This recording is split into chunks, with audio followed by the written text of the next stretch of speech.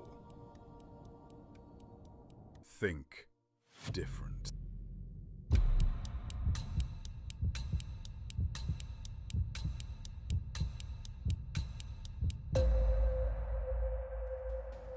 Five teams, one court.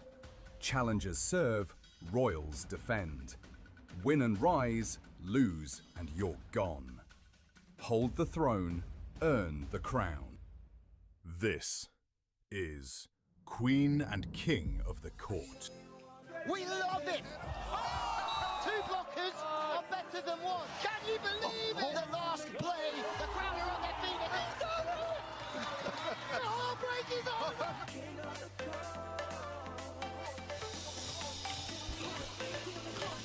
Well, hello there and welcome to London. Yes, a new royal family has arrived in England's capital city, and for the first time ever, the Queen and King of the Court Crown Series has arrived in London. In London? London. Louis Lett with you in the commentary box, and next door to me, the one and only Rich Lambourne, Olympic gold medalist, Olympic coach.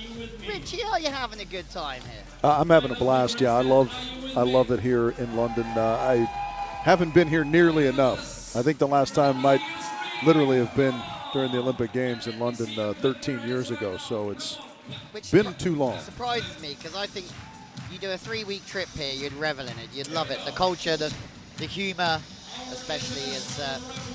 Well, we're here anyway, and it's the second pool, Pool B. Katja Stam is back from injury playing with Emmy Van Driel, superstar team. Van Winkle and Van Winkle playing together for the first time, I think, in a Crown Series. Sonneville Berger, that's an interesting team. Two young stars in the making. Keith and Star from the UK or from England. And Christ and Nois. Noise. Noise. Yeah. Very nice. Yeah, there it is. Typical format here. You play 15 minutes, the last place goes into the playoff. You play another 15 minutes, the last place there goes into the playoff as well. And our final 3 teams advance straight to tomorrow with the winner going directly to the final. So that is what's on the line here. And there is a nice draw right out of the gate. Yeah, 25 years of age, Genoa Christ. We've seen her before in Hamburg, but playing with Sophia Nois for the first time, making her debut. But young Dutchies seem to do well in this competition, and Noah Sonneville, at 20 years of age, 178. This is her third outing. I mean, well, she's taken a win in Lillesand with Lisa Luini back in 2024, and a fourth in Hamburg with Brett Piersma. But today she's playing with Leah Berger, who's a real bright star, 18 years old from Austria. And am I silly to think that that's a relation to Nick Berger? No, I mean, you'd have to say Nick and Tim Berger, you would think would be in the family there. He's doing so well. As Abby and Tessa Van Winkle, 26 and 23 years of age. Interesting fact, they're both the same height at 187. Could be interesting for some. And this is the team you have to like on paper anyways. So good. We picked it in our little pre-tournament show. Any team comprised of Katja Stam and just about anybody else, but certainly someone with a winning pedigree as well in Emmy Van Driel. The double lefties. Do you enjoy watching a little bit of lefty and lefty? Yeah, I always like the lefties. This is the team that's going to be the most popular here. Yeah. Katie Keith and Kirsty Starr, UK's premier team here, both played on the World Tour. That's Katie Keith back from the USA. And she was where? At Grand Canyon. I think I saw her wearing all the swag. Yeah, well, there's our teams going out. 5 teams. 3 will go to the semis. As love to hear that Johnny Butts, you won't know Johnny Butts, but I do know Johnny Butts, saying that they're playing a drinking game where they have to drink every time there's a mention that we're using the 2012 London standard. All right, well, Julius will help you with that. yeah, get the British version of 911 on speed dial because we're about to drop it a lot. Okay, let's go. The double lefties make it look like you're watching volleyball in a mirror, Rich. Yeah, it is interesting. I don't know why it's And so. if there's a man who likes looking in mirrors. Julius? Yeah, it is Julius. It is Julius for sure. A good on-two play. That is something we see a tremendous amount from Katja with her regular partner, Raisa Schoon, of course. Crossbody knuckle. Wow, you are. I love that though. And I mean, there was, I'm not going to name names, but there's somebody a coach on Instagram who says they don't like the knuckle. Oh. No, you can if you know that name. Yeah. I mean, that video infuriated me. It infuriates me. That lady too. has absolutely no idea what she's talking about. I don't care who she is. I agree. And it's so sure about it. Well, and it's I mean, like, how do you change direction of the ball quicker than turning it on a knuckle? yeah, I sent it to a buddy of mine. I was like, this is somebody who hasn't watched any of the modern game. Every player out here is using the knuckle more and more effectively, like great range. As you know, tell that to Raisa Schoon, who's not here playing alongside Katja, of course. What do you know? A knuckle deep from Emmy Van Drill right on cue. It's the height of stupidity. And another thing that I dislike. I love grinding your gears, Oh, dude. Rich. I love it. You picked an excellent topic. Let's have it. I mean, this Emmy and Katja, apologies to them for ranting over their great performance earlier. They're already on 8. Let's go. But another thing I despise about coaches is when they make it like, you know, I have some duty to please them as the coach. There's nothing I hate more than the knuckle poking. Who gives a crap what you like? How about what's effective? And clearly you have no idea what's effective because nobody knows who you are. You never played this game at any kind of decent level. Shut your mouth and maybe watch what's going on in the world of volleyball. Yeah, and please, any of you people out there who know what video we're talking about and what moron said that, please tag her and send her this clip. And back to the action. I love you. Oh, you cracked me up. But yeah, I mean, I did have some fried cauliflower, so I'm juiced up a little bit. Yeah. I mean, it really wound me up as well. Maybe not that much, but I'm into it. Okay, right. Our British girls just made it to the Queen's End, so the crowd got lit up a little bit. Oh, yeah, I mean, this is kind of what we saw in our opening group on the women's side as well, just the tough serving and the difficulty it causes. Oh, what? Interesting. I think we got a little bit of a hiccup on the scoreboard or something. That was a signal we haven't seen, kind of the uppercase T. Yeah. Chill out, Richie. Yeah, I don't know what that one is, but I like it. Yeah, a little bit of confusion. Noise is confused. I'll tell you what. Yeah, the clock's still ticking, which is concerning. Yeah. Because that shouldn't be happening, obviously, as we have a stoppage in play. Doesn't take a lot to confuse me at the best of times. Yeah. So. Hey, what do you know? Great knuckle. Well. I mean, regardless for the red team. Oh. I was about to say that no matter what happens for the red team, they get to stay at the Queen's End, and but no. Yeah, we're winding it back a couple. The confusion must have happened before that serve went into Great Britain, so it looks like Germany are going to serve England. Paul Whittle, big Everton fan, up the toffee. Remember when we met Tim Cahill in Doha and you've never seen me so starstruck in your life?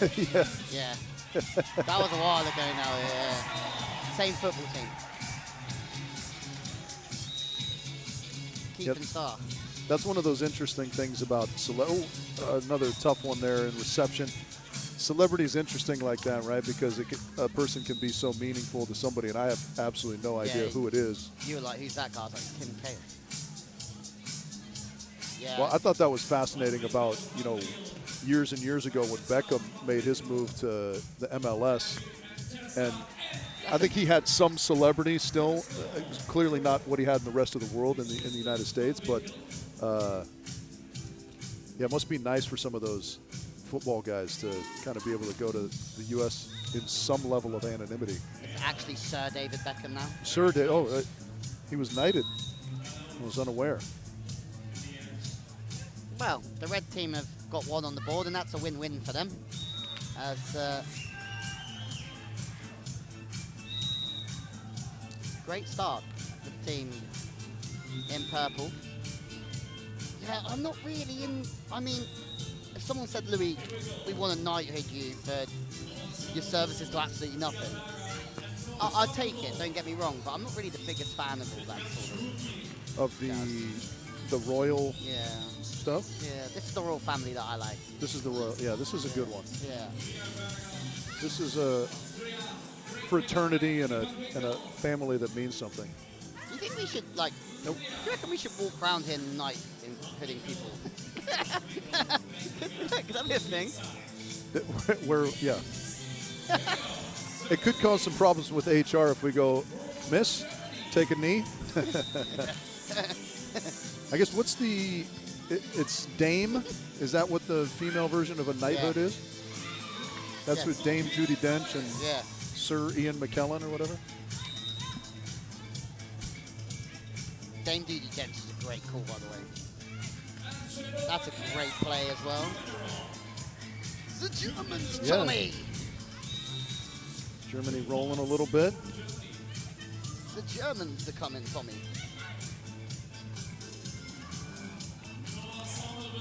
As you're over here, how about that? Little knuckle. As you're over here and you're such a big fan of Snatch, I feel like we should go and visit some pikeys. Yeah. Yeah, but I don't know if I'm your guy to take you. Yeah. Yeah, that's a dicey visit, isn't it? Yeah. You gotta be a confident man stepping onto their caravan. I don't imagine you just roll up and go, hey, I love the movie Snatch, so I'm just I'm here to look at you guys as entertainment. Yeah. Like that. No, not you as well, buddy. Thin ice. From the left side coming in. Yeah. Nice little, it's the old Stein Metzger back to the sideline there on the left. The most enthusiastic man in volleyball. Steino? Yeah. Yeah, that's, we'd have to ask Noah about that. She's playing for him out in Texas. What a guy, by the way. I don't even know if he remembers me, but we shared the coaching call when he was with Israel a long time ago in Hermosa Beach, and I was young, and I just found him to be such a great guy to be around. Well, what a get there from the aforementioned Noah. Oh, can't quite curl it back in.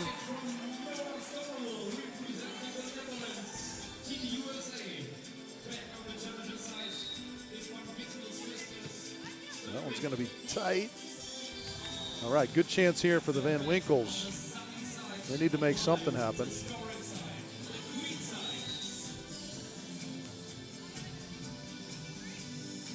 Yeah, from the middle.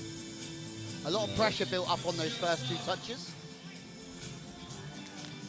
All right, England, let's go. Kirsty Star, formerly of Bournemouth University. Going to drop my guys in. Ooh. That's a good turn away from the body there from Emmy. I love how unassuming she is about everything.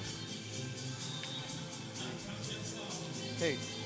Emmy, Yeah, just it's so good. hammers a ball and just kind of has this adorable little smile on her face, like, oh. A lefty on that side, just, I like it. We very rarely see a lefty play on the left side, do we?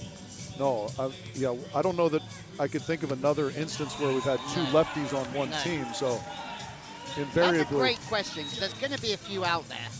I can't think of one off the top of my head, but somebody watching must know two lefties that went about. I'm sure I can think of one soon. I'd be surprised if there's one that attained a kind of high level that is escaping us. But this duo right now is rolling extremely well. We're not even at the 5-minute Celsius energy break, and it's 17 points.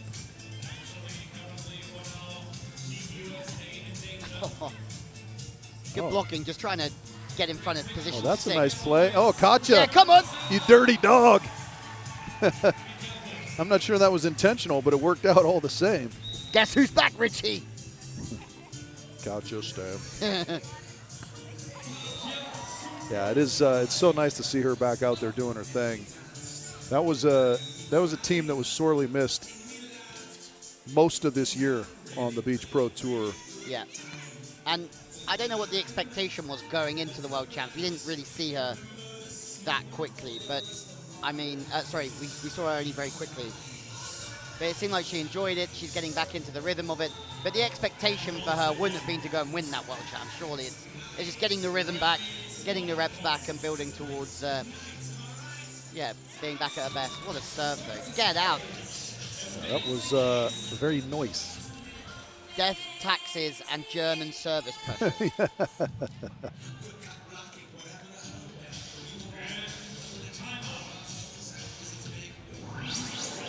There is the aforementioned essential energy break.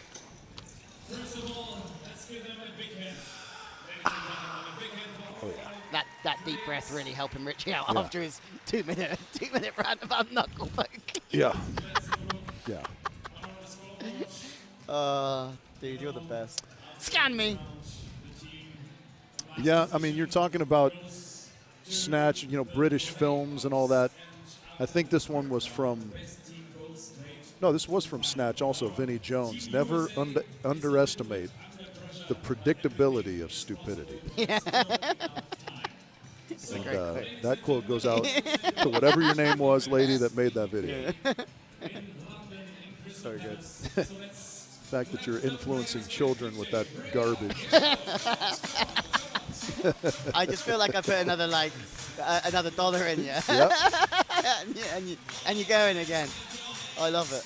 There are the keeps, proudly watching on. Yeah. Oh, whoa. Yeah. Real. Taking advantage of the camera time. Yeah.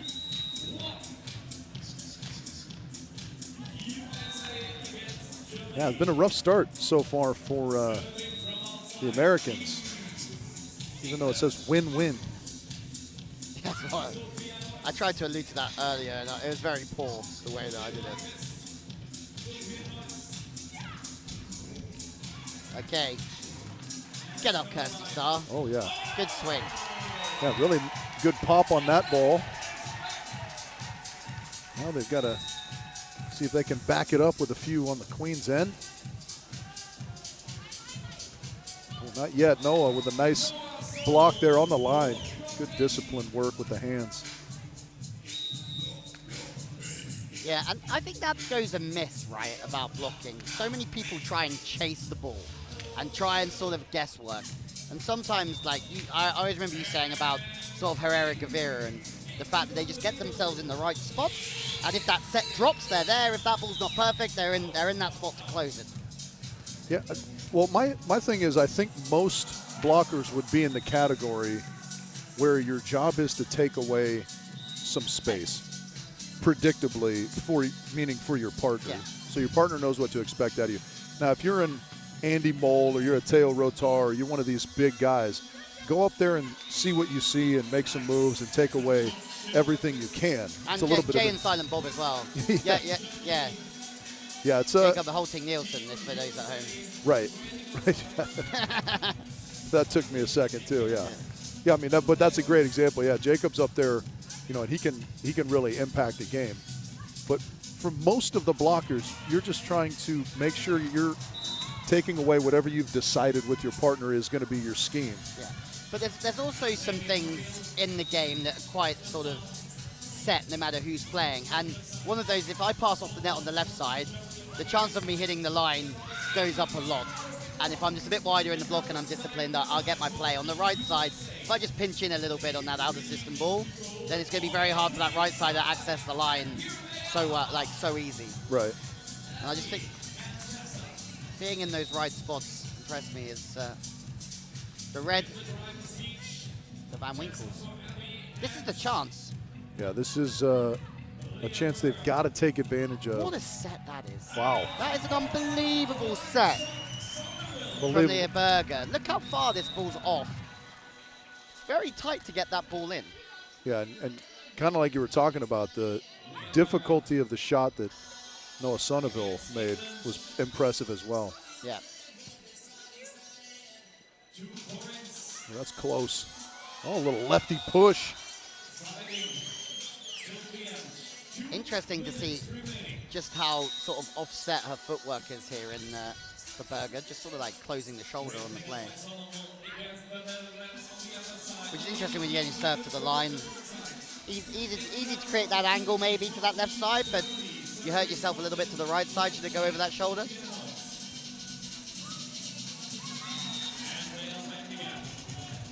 Houston Noyce happy with that. That's close. Another big opportunity here for the Americans. Abby with a little step in, but not yet. Noyce with a little pop on the right. It's a conveyor belt, isn't it? German talent. I mean, we saw Marcus Diekman's daughter come out and just absolutely blow the competition away in Hamburg, and some of the young Germans are just sensational. And then Noyce.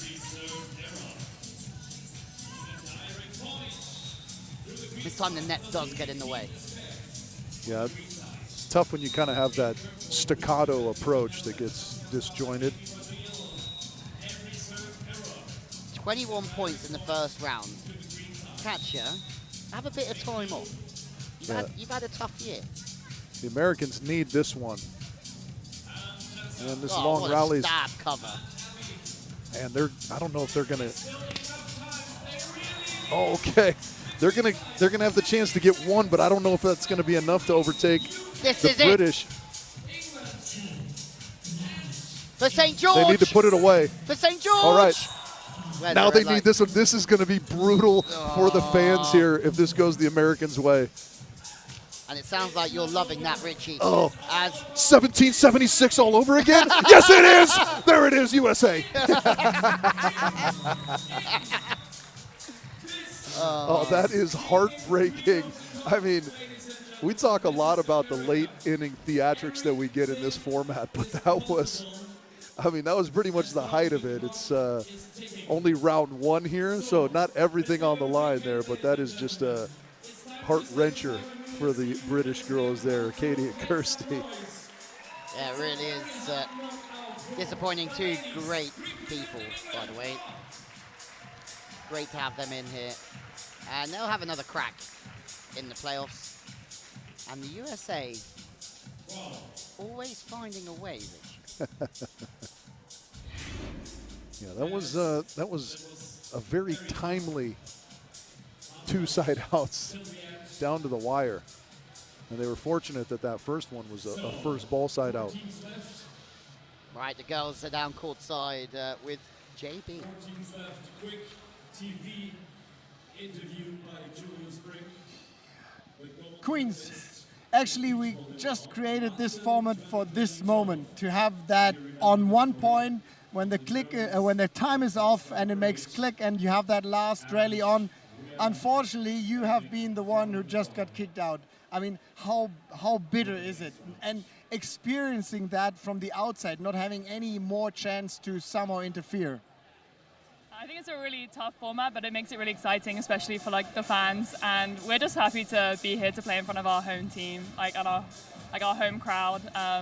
So it hurts, but like we're just enjoying being here and enjoying that they can run this in England. I mean, that's so lovely and positive, but I believe until 40 minutes and 40 seconds, you actually have been smiling, thinking, okay, we get another 50 minutes, and if that works well, we might be in the semi-final. And then it's like someone is just taking off all your air, emotions, and energy. It's definitely tough. I think, you know, on our end, getting just a couple more points on the other side would have, you know, secured it. But, you know, I think we took our chances when we were down there for the most part. I mean, we had an incredible team of the Dutch team in here with, like, I don't know, 22 points something. It was really hard to get to that side. So, yeah, I think we did pretty good doing well on that side, but just a couple more chances probably would have made the difference. But, yeah, just happy to be here. We have to give credits to the Dutchies, even though it doesn't count anything for the next round. Who is your pick? Who's going to win straight to that final? Definitely the Dutch girls. So actually, you're in the playoffs. Good luck for that. All the best. And yeah, I'm still suffering from that last moment. I'm so sorry, ladies. That's the way this format crumbles, Richie. Yeah, and we discovered what the difference was that went against them. Louis, you were saying you coached those girls. Yeah, just for three months with Kirsty, not for very long. But so they've done well to overcome that. Yeah, trauma. they've overcome the trauma. Just for a very short period. A lot of their work's done by KP in his spare time. All right, so not surprisingly, Katja Emmy start on the Queen's end by nature of getting 21 in the opening round. Nice little overhand dig by Berger there. Oh. They're saying KP for GCU, and Kirsty Starr's been over here for a long time now, and they took a fifth in Euromiller, and they're going to have a crack at it, I think. That's a great touch. So great to have them here, and they're enjoying it. They certainly have some potential to go and get after it. Well, I mean, this is also something I love about this format. It's like, how often do you get to go into bat against the likes of Katja Stamm if you're on the way up? Do you know what I mean? And test yourself against those sorts of players. It's pretty special to have that. Yeah, it is a nice measuring stick to hold up against your level, right? Absolutely. They pretty emphatically announced that they thought the Dutch girls were going to win. So they're in agreement with us. And that's not the hottest of takes, right? That we think Emmy and Katja are going to come out triumphant. Yeah. Be nice for the American girls after sneaking through at the last second in round one to get off to a good start here. No touch, though. Back come the Dutchies. Katja Stamm. Well, took a third in Doha 2024, but I haven't listened to this. One in Utrecht with Laura Ludwig. One in Doha 2023 with Reichsgren. Was the Royal Champion in 2023. Up the toffees, by the way. Paul Whittle's back on the stand. And, yeah. She is going to be, regardless, one of the all-time greats of this format. Hi, Richie. You're allowed 3 English dishes to eat here. What would they be? 3 English dishes? Yeah. Yeah, I might go on a hunger strike. Bangers and mash? I'm not even... Cottage pie? Yeah, see, none of your traditional English fare holds any interest for me whatsoever. It's... I don't know what the in-country feeling is, but Great Britain kind of traditionally has terrible food, right? By the perspective of the rest of the world? Yeah, maybe. But that doesn't mean there's not some beauty here. Yeah. Haggis is more of a Scottish thing, right? Yeah. Yeah, our director's getting involved in just things he doesn't know about.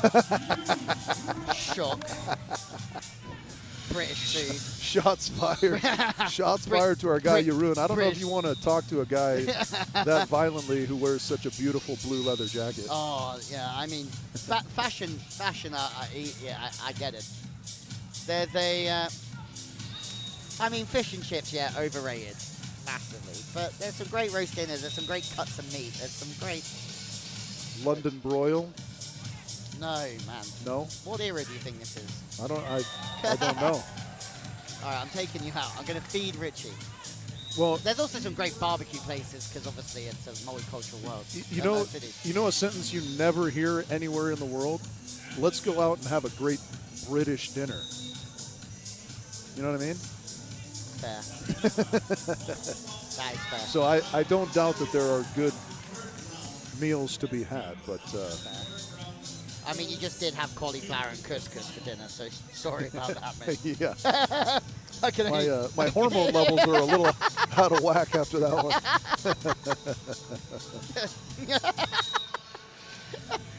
Once again, we remind ourselves there is volleyball going on here, and Emmy and Katja, until that point there from Kristen Noyce, the only team to score thus far. Yes.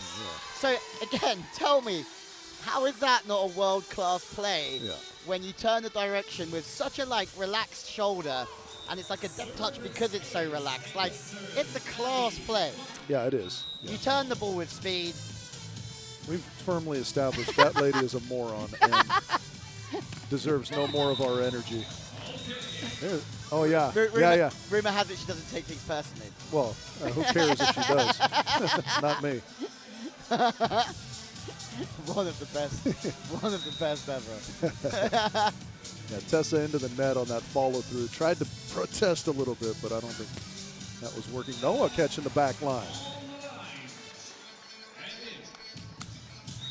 Win-win on red at the moment, as we have one more men's session coming up this evening as well. Sova Reinhardt, Robbie Sova, Jonas Reinhardt. Yeah, there's no height issues on that team. 203, 196. Yeah, Peter Cantor, 2 meters tall, playing with Philip Lejevar, and this is his first time playing, which I didn't know. Peter Cantor's played 4 times. Uar Mark Tazar playing his 13th event with Dmitry Koratov, Hagen Smith and Logan Webber, Javi and Joaquin Bello. That's a tough pull. Yeah, Mark Tazar looking to add to his overall block title. Oh man, there again. Emmy Van Drill just smoothly up the line. Are you a spice guy, Rich? Spice, like spicy? Yeah, like, you like Indian food? No. You're fun. Great Indian restaurants here, obviously. I didn't bring enough wipes. For what? Oh, yeah. For the fallout of an Indian dinner. You have extra special affinity for the Indian fare now that you spend a month every year over there. Yeah, the food's amazing. Yeah. Oh, Noah ready for the over on one. And pays it off. Should have wagged a finger at Katja there. How dare you?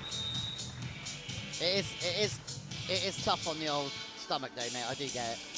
As Southernville, his brother's also playing very, very solid volleyballing family. That's a great play. Just sit straight on the heater. Yeah, that was a tremendous read from Sonneville on the backcourt.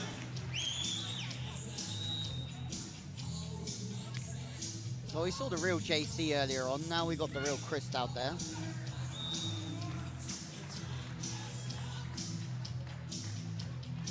That's another I'd just rather that she pushed it straight down. Yeah. If your hand's above the ball, shut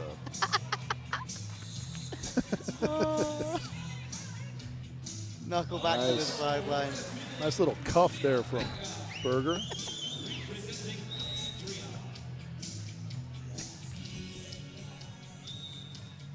God, I hope this gets there somehow. Oh, nice serve right up the middle. Yeah, the Americans, again, sitting on 0, need to make something happen, and they would probably prefer to not wait until the final 15 seconds. Yeah. Tess out on the left. Oh, there's a good swing. Katja, little tactical pull was maybe ill-advised there. Once again, this arena here in Crystal Palace has been nothing short of fabulous. The crowd's great honestly, for a Friday night. I've got to say, I'm very happy with it. And it's going to be 3 or 4 times busier tomorrow is what I hear. Oh, 3 or 4 times? Yes. I wouldn't have guessed that there's that much space in here. Yeah. Oh, all right. I mean, you take up half of it. I will be here tomorrow. So that same problem will persist. That's 5 seats. That's got to go angle, isn't it? Oh, just into the seam.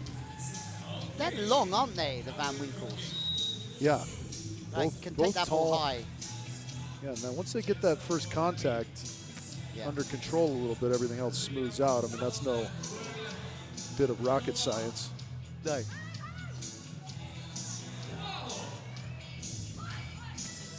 That's a nice little line shot there from Abby on the left side. Good job just wrapping around that ball. Tessa's sneaking it through, so look at this little run. They were quiet for a long time. Made a little noise, just enough noise at the end of the first round, and now sitting on 7. Sneaking up on the Dutchies, as a matter of fact. Yeah, but this, as you say, like being chased by a bear with your friends, Richie. That's right. Oh, Berger, a little snappy. They're going to get the opportunity to take a little breather before they get out there and have to put in some work on the Queen's end. And they'd like to do a solid bit of it.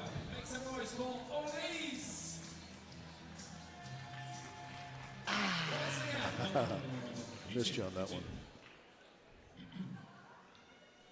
Got a little. I wonder if we're going to get JB on the old 5 minutes today, or do you reckon? I mean, he's a busier man this week. He is a busier man. Well, I mean, he's right in the throes of the VIP section behind the players' bench there, so you know he's got to schmooze and do his glad handing, let everyone bask in his aura. It is true. He just, you know, I mean, it's been 13 years since the great Olympic Games here in London, but Julius, you know, he steps off the plane in Heathrow and or Gatwick, and they roll out the red carpet for him still. Absolutely. To quote an absolute numpty, he's still eating out on it. Yeah. Don't know who that numpty is. Do you? Who's that? Yeah, it was me. Oh, that was you? Quoting me from another one where you were laughing at me. Oh, for right. Something silly that I said. Yeah, I do like that. I heard Russell Brand use that as a shot at somebody that they're still dining out on something or other. I like that expression. Numpty is also a good English, like, soft insult. Yeah, Have you ever called anyone a numpty? No. Nah, it's definitely one to add. Yeah, that's not really in the American lexicon too much. Yeah. Like I think nonce is a great word too, but that's just like something that we don't use. Nobody would really know if you called them that at home. I don't.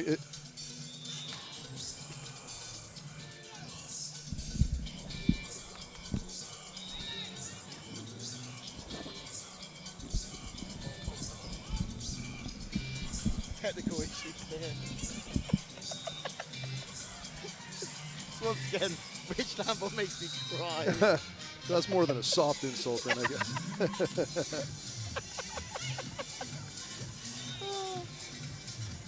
There you go. Other words are available. As yeah, numpty's all right. What else? You're a big fan of all these soft insults. Well, I like the terminology you guys use. I said wrongin earlier, didn't I? Wrongin's a great one. Yeah, I know a few wrongins. You know, that show Mobland, I'm a big Tom Hardy guy, is so good, and there's a scene, one of the very opening scenes when they're kind of dealing with the infighting between the Turkish faction and whatever, and Pierce Brosnan asks Tom Hardy, he goes, do we think this truce is going to work? And he says it's a bit of wet plaster, I think is what he called it. Nice. Meaning I've just, never had that. Meaning just it's like just a temporary patch, Yeah. kind of. It's not going to be long lasting. I just thought that was like such a great way to say that. Yeah. We were messaging about that series, weren't we? Oh yeah, We were messaging about? yeah, it's phenomenal. I think I might catch the whole series again on the way home. Oh, that was going to take some fancy geometry from Abby if she was going to try and get that one over. Sorry, I'm still creasing at the pass. Onto the line. That's a nice play. They're staying in. Red light. It's tight. Yeah, this has gotten really interesting. Because this side out right here is going to keep the red light with them? No, it does not. That got them off the red light. Sonneville Put it Berger. on Sonneville and Berger. Wow. All right. More drama to be had on the ladies' side. Okay. Yeah, if you're Sonneville, you kind of hoped almost anybody but this other Dutch duo is the one that dispatched Germany, but Oh, tight. yeah, the righty knuckle. Again, just terrible knuckle. Yeah, with the offhand. Yeah, terrible. Somehow. Who would use a knuckle? From the middle. That's really strong work. You got to give credit where credit's due of the work off the ball there from Emmy Van Driel. I will get it out. From inside out to get that ball over the left shoulder. Yeah. Yeah, it was the byproduct of excellent training and excellent execution from both Katja and Emmy on that last play. Could you imagine the conversation between her and Dirk Bolle, her partner? Tonight we're going to talk about how to score in difficult situations. Yeah. Two very creative and fun people to watch play beach volleyball, as you can see. Just chopping it back. One of those difficult situations being Saturday night in London tomorrow for me and you. Yeah, let's do it. Yeah, this is no surprise here that Katja Emmy finding a little bit of groove, and that's going to spell trouble, unfortunately, for Noah and Leah.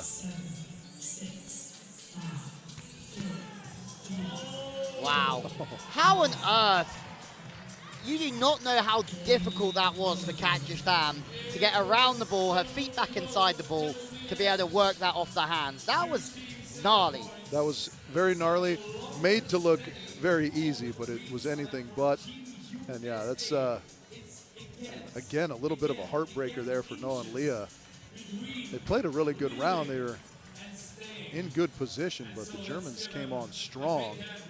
And they just got the unfortunate, you know, when you're tied and the red light goes next to your name, it's always a bummer. Let's hear their thoughts down on the Sandwich JB. Queens, unfortunately, we have to send you to the playoffs. And it's been a very, very tough race. In both of these 15 minutes, the Dutchies actually took so much time, so much options. You know them quite well. Couldn't you deal it out in some other way, saying like, come on, give us a chance?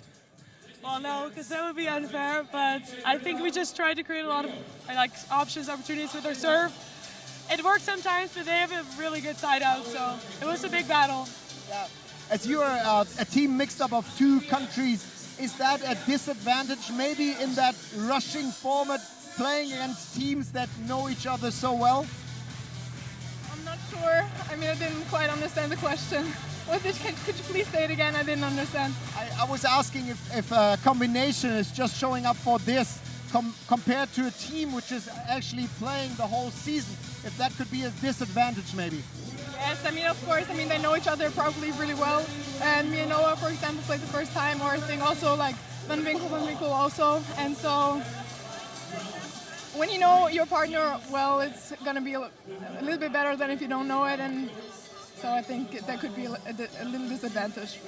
But it's not time to say goodbye. It's time for the playoffs tomorrow. Good luck for that, and hopefully see you in the semis then. Thank you.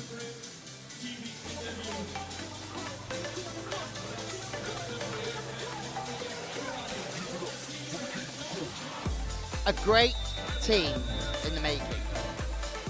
Just not quite their time. Yeah, they were right there, you know. I mean, usually the bottom of the table kind of dismissal comes down to just 1 point here or there. And that's really all it was. Both Leah Noah and the Van Winkles on 7. Oh, yeah, there you go. That's all-time guide, Zach. He's the life and soul. Right, I'm going to throw some words at you. You're going to give me, like, what do you think? Okay. What's a Muppet? A Muppet? If I go, Rich, you're such a Muppet, mate. Yeah. Yeah, it's hard to define these, right? Like, I know what they are in context. I'm some sort of a dummy, right? I'm just that doesn't mean I'm like a hand puppet made out of felt. No. Plonker? Plonker, yeah, I mean, I would guess something similar, right? Yeah. Okay. Plonker, Muppet, relatively the same? Yeah. Okay. Billy No Mates. Billy No Mates? Yeah. That's just I'm an unlikable guy. Yeah, Billy No Mates. He's got no mates. He's a Billy No Mates. Yeah, I like that. I like the ones that are just kind of like right on the nose. Yeah. Billy No Mates. Yeah. I mean, you don't even need to change my name, bro. You just call me Richie No Friends.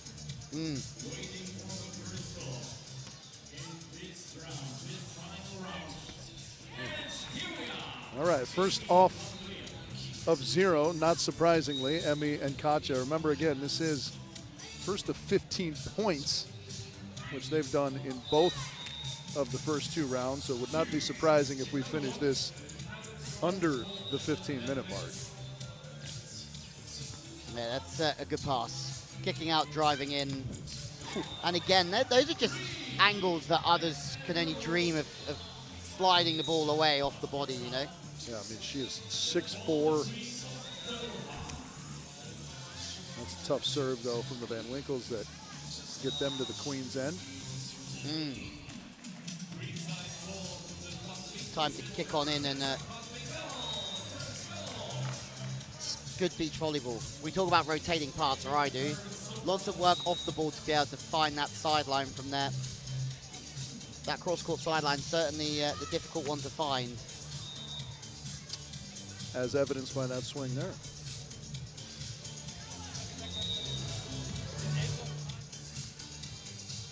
Serve on the long angle. And those are the things, again, that it just makes it look so easy, because that ball isn't in the perfect spot, but she doesn't get greedy. She stays high into the angle and puts the ball away. Yeah, the thing I like about it, too, is the decisiveness, right? She doesn't come in with any trepidation about it. It's clearly the decision's been made to whack that on 2.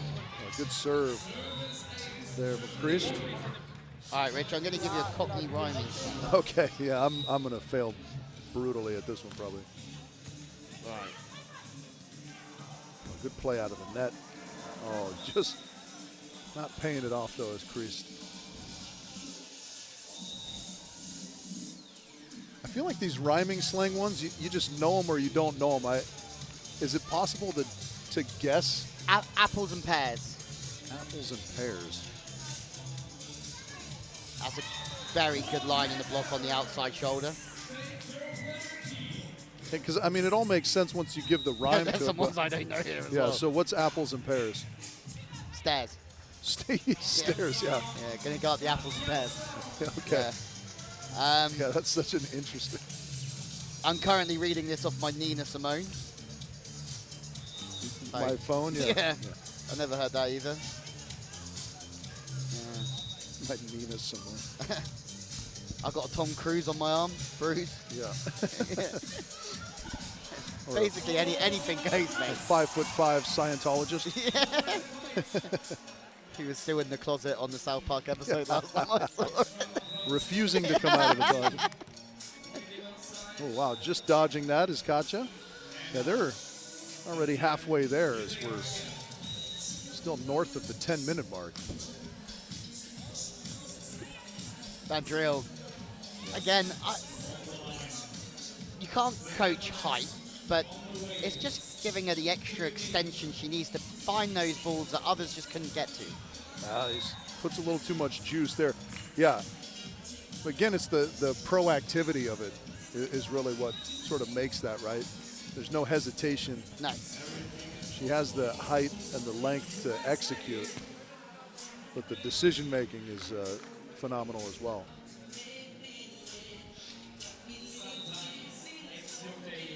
Van Winkle, Van Winkle. Yeah, their father Rip.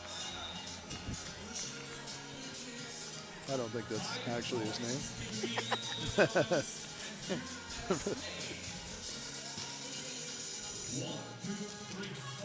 That's another British slang word I think that I've heard used that we don't use in the States. Dozy. Yeah, mate. Dozy. Yeah. Speaking of Rip Van Winkle.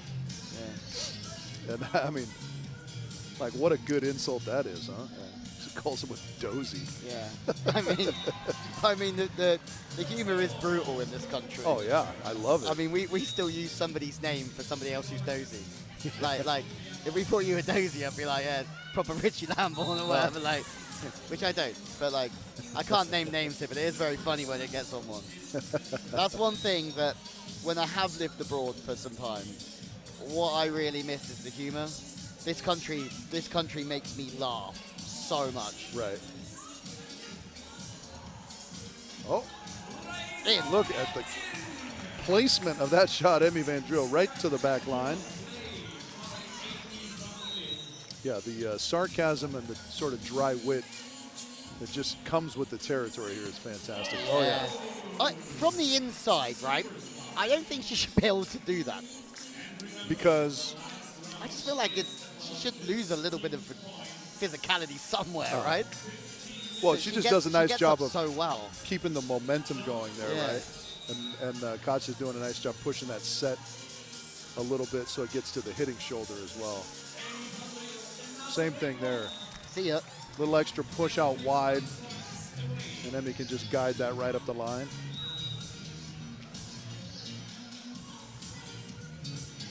That's a really good serve. Good job just to keep it alive. I mean, as free balls go, it's not bad. They get the set that's tight, and again, catcher will catch her. That's a couple of those that they've made the good play, and then the kind of that third and final contact is.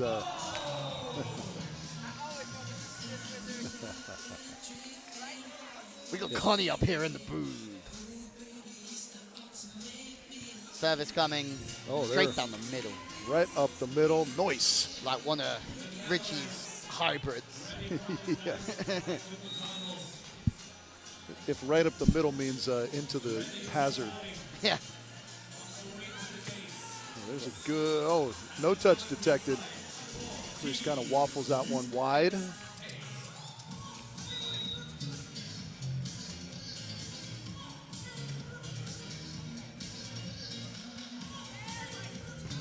Abby, right into the block. Katja Stam just piking on that. And they only need 4 here, Lou. It's just under 7 minutes. They could put this away early. That's a tough chance.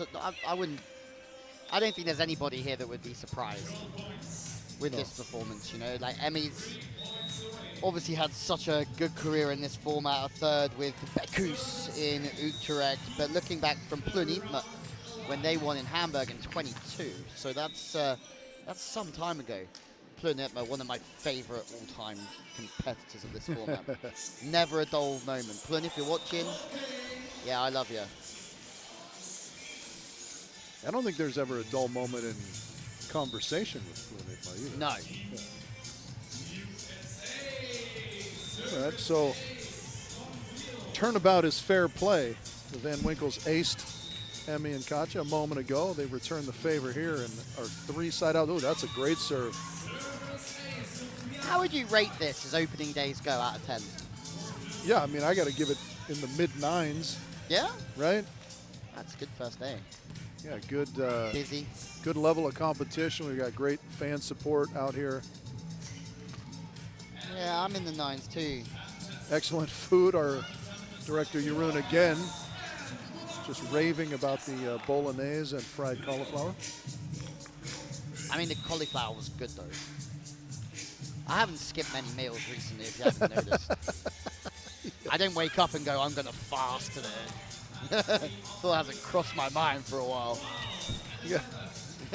You got a guy raving about bangers and mash, which means he's what we like to call easy to please. Yeah, I mean, you know me really well now, so. Yeah. Louis, happy to be here. Yeah, happy to be here, happy doing anything. Happy to receive drinks. Oh, buddy. Oh, hang on. Sorry. Celsius Essential Energy Break. Always drink a Celsius. Julius Brink, are you down there? Can you hear us? Can you please come in? I can hear There he you is. so well. So well. And I JP. can actually see you. I can see you. Yeah, so Julius, we were just asking, what would you rate today out of 10 as an opening day at this event? Oh, I mean, for an opening day, compared to other opening days, I would give it a 7.5. 7.5, okay. Yeah, 7.5. What are your criteria? Yeah, how did you rank it? Yeah, I got it in the 9 and up. I mean, I think it's been awesome. Again, I'm so impressed by the work they did just to get this court in here. Everything looks great. We can see you. That's worth at least 1.5 points. But the hair's looking so good as well. But to give you some, the Slunks hoodie looks great on you. Yeah. But I would love to give you some love back up the stands, because the person who just carried all that sand inside here must have a body like you, Rich. Well, there's a thing in manual labor called mechanical advantage. Yeah. Grafters. Grafters. So any pick about that final? Who's going to make it straight? It must be the Dutchies, huh? Yeah. I mean, they're 3 away already. Yeah. It'd be surprising if this goes the full 15 minutes, I think. Yeah. You know what the good thing is about that? If they win it by points, then we get a little bit longer break in between the next session. Well, here we go. Let's, as you like to say, keep our thumbs pressed for 3 points for the Dutchies here. Is that very German? Keep our thumbs pressed. Yeah, because we say in English keep our fingers crossed. Fingers crossed. Yeah. We keep our in German we say wir drücken die Daumen. Yeah. And this is very Dinglish. I just realized. How many times did I say that? Just every tournament, probably 15 or 20 times. So, yeah.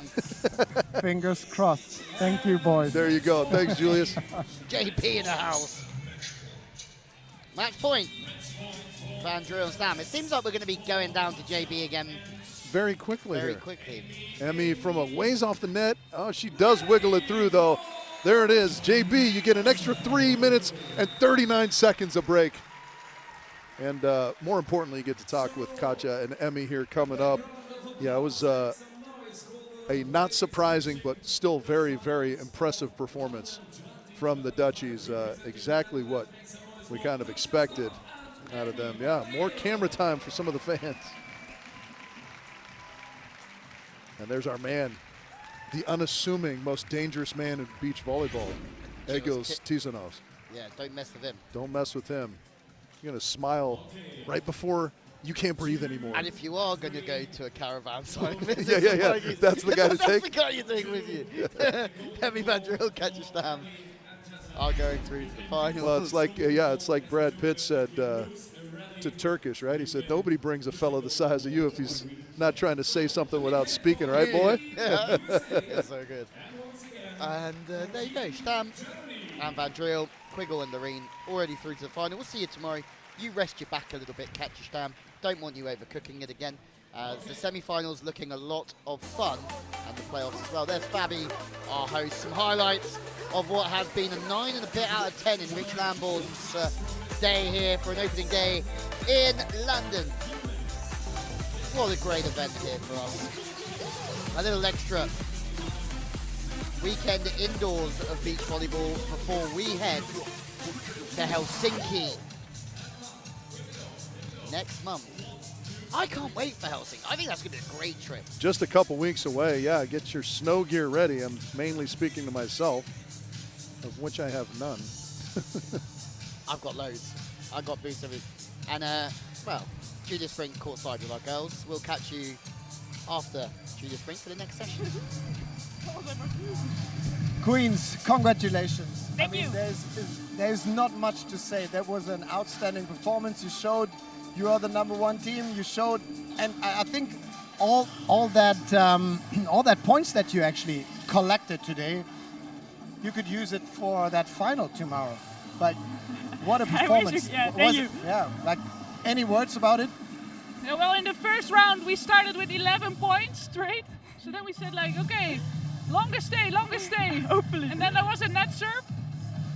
Then we tried again. Yeah. You even are aware of the longest stay. That's also something you want to collect. Of course. Well, in the beginning, we were course. just like, okay, let's go. And then we had so many points, we were like, okay, don't get sloppy now, we can go for the longest stay. Cool, so yeah, cool, then cool. you're aware. So how was it for you actually playing indoor again after the World Champs and like a roller coaster season, especially for you? Health problems, fighting back, long time following it on the screen, not being able at the very end, you made it up to the World Champs. Is it something, I still have energy and I want to put it on court. That was my impression when I saw you playing. Yeah, that's totally what it is. Yeah, I have a lot of energy still. For me, the season just started. So, and I really enjoy being on the court again, and maybe even more than I did before. So yeah, just want to play as much as possible. That's why we scored all the points, maybe. Yeah, also playing indoors. I mean, you train a lot indoors. You have a great facility, I know, in Den Haag. But over here, switching from outdoors back to indoors, could you explain me that? Is that a factor that might help you to play your game? Because what we think about the first hours of watching is that the service, especially the float serve, becomes one of the biggest weapons, especially on women's side. Yeah, for sure. When you play indoor, the serve pressure is a lot higher. So then, yeah, of course, in the reception, you're like really aware it can float a lot. So I think it's a big factor. But also, you have a lot of chances to get in a good situation because there's not a lot of wind. So maybe you will also see a lot of hard hits or like people solving bad reception and then still getting a good set. Cool. So you are in the final, that's for sure. How are you actually plan to have a morning off in London? Any idea? Are you going for a tea break or something? Anything planned? Yeah, well, we had the planning for today, but tomorrow it's not clear yet. I think we want to go to Buckingham Palace. Tomorrow morning? Yeah. Okay. Okay. Yeah. If you have any recommendations. No, I just think it's kind of a longer trip to go there from Crystal Palace, but I must Google that. Yeah. We played pretty late, so okay. We'll see. Yeah. Cool. No, that's okay. Like, I'll take that, and we're gonna discuss that with Rich and Louis if that is semi-professional or super professional. Super professional. But I played a tournament once close to the Buckingham Palace. So if you make it to Horse Guards Parade, say hello from myself to everyone showing up there. So great, ladies. It's always a pleasure to talk, but the men's are warming up and we're heating over. Congrats. Thank I you. hope there's some food left for you. Good recovery. Say hi to the Queen. Yeah. And then talk about tomorrow. Thank you. Thank you. Thank you.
You think you know beach volleyball? Think different.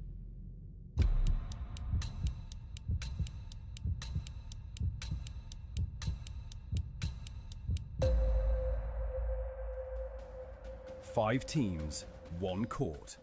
Challengers serve, Royals defend. Win and rise, lose and you're gone. Hold the throne, earn the crown. This is Queen and King of the Court. We love it! Two blockers are better than one. Can you believe it? The last play, the crowd are on their feet and it's done! The heartbreak is over! Well, for the first time ever, Queen and King of the Court have brought its Crown Series to the best city in the world. That's it, we are in London, Crystal Palace to be exact. And what a day we are having. People coming in, enjoying the sport. Beach volleyball and London is a little bit of a match made in heaven, Richie, although you might not think it. Yeah, you might not think it in the sense that it doesn't kind of seem to match up, but I think that we have shown already that it does match up quite well. G-Force, legend. I love it. Yeah, you're here to give everyone, there's your future progeny, perhaps. There you go, Ranieri Alfieri already through to the final tomorrow into the semis. IA Rotard, team that we both backed. Bartrain Bialakos in good stead in the semis as well. Coldwell, Harrison and Bello and Bleed having to settle for the playoffs. And now it's time for the Bello brothers, first team ever to go to a World Championships from England. They will play on home sand once again after medaling in the Commonwealth Games a few years ago as well. But the fifth place team in this round, if you come last in the opening round, you go to the playoff. Same in round two, that fourth place team. Top three go to the semis, and the top one through to the finals. Look at those boys.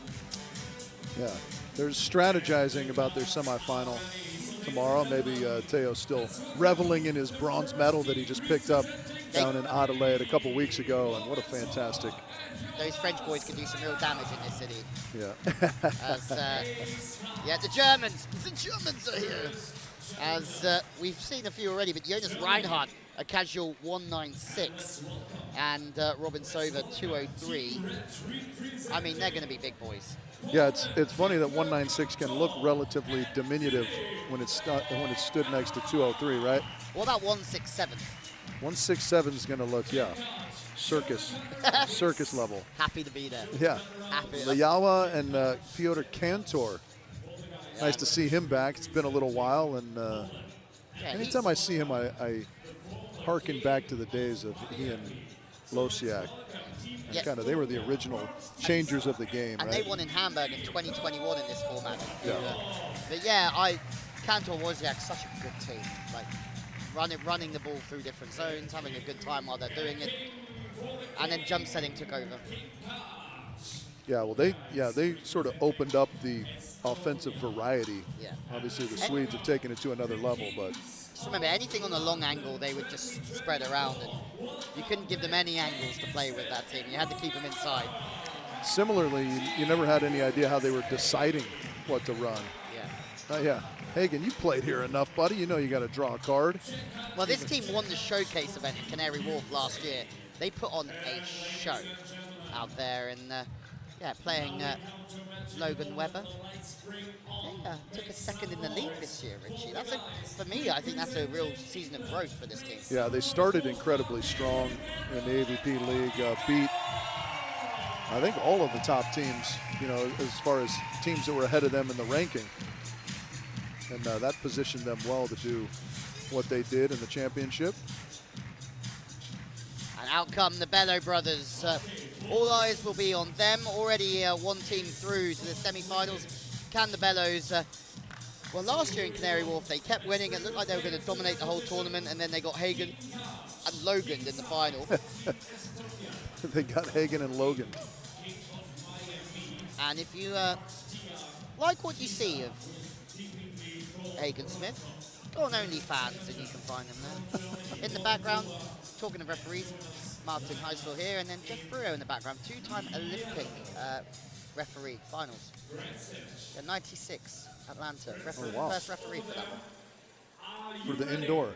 For beach. For the beach. So once again, are you ready? That's a pretty cool thing. Pretty cool, yeah, the inaugural beach event. That was the all-USA affair. Mike Dodd, Mike Whitmarsh versus Karchi and Kent. Back in the good old days.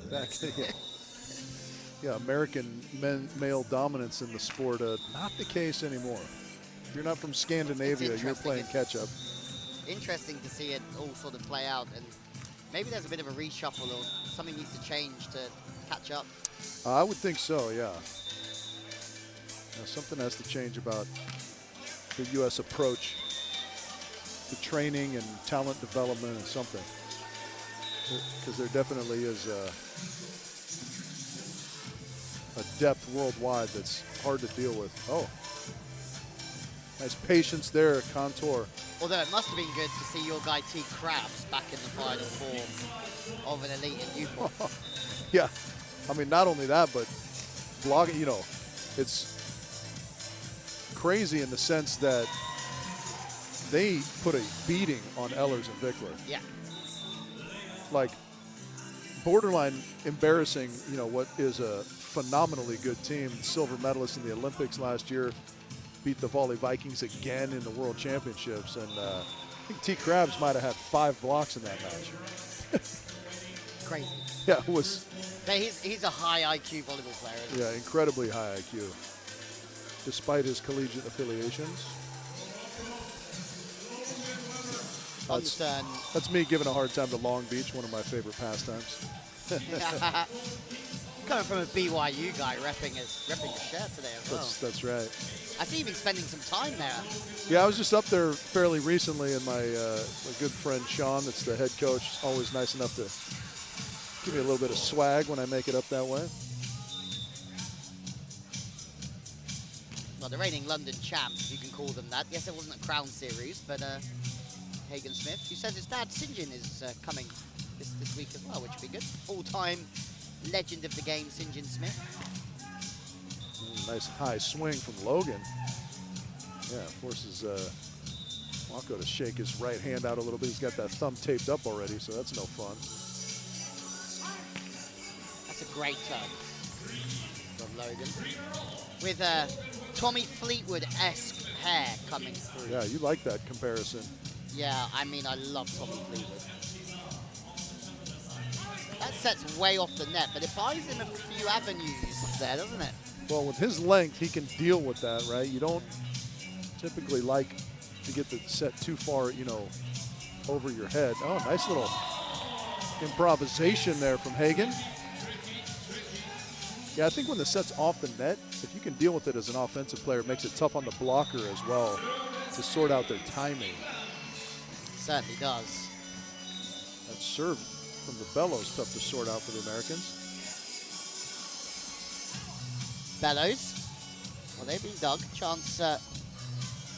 Wow, what a set that was. Yeah.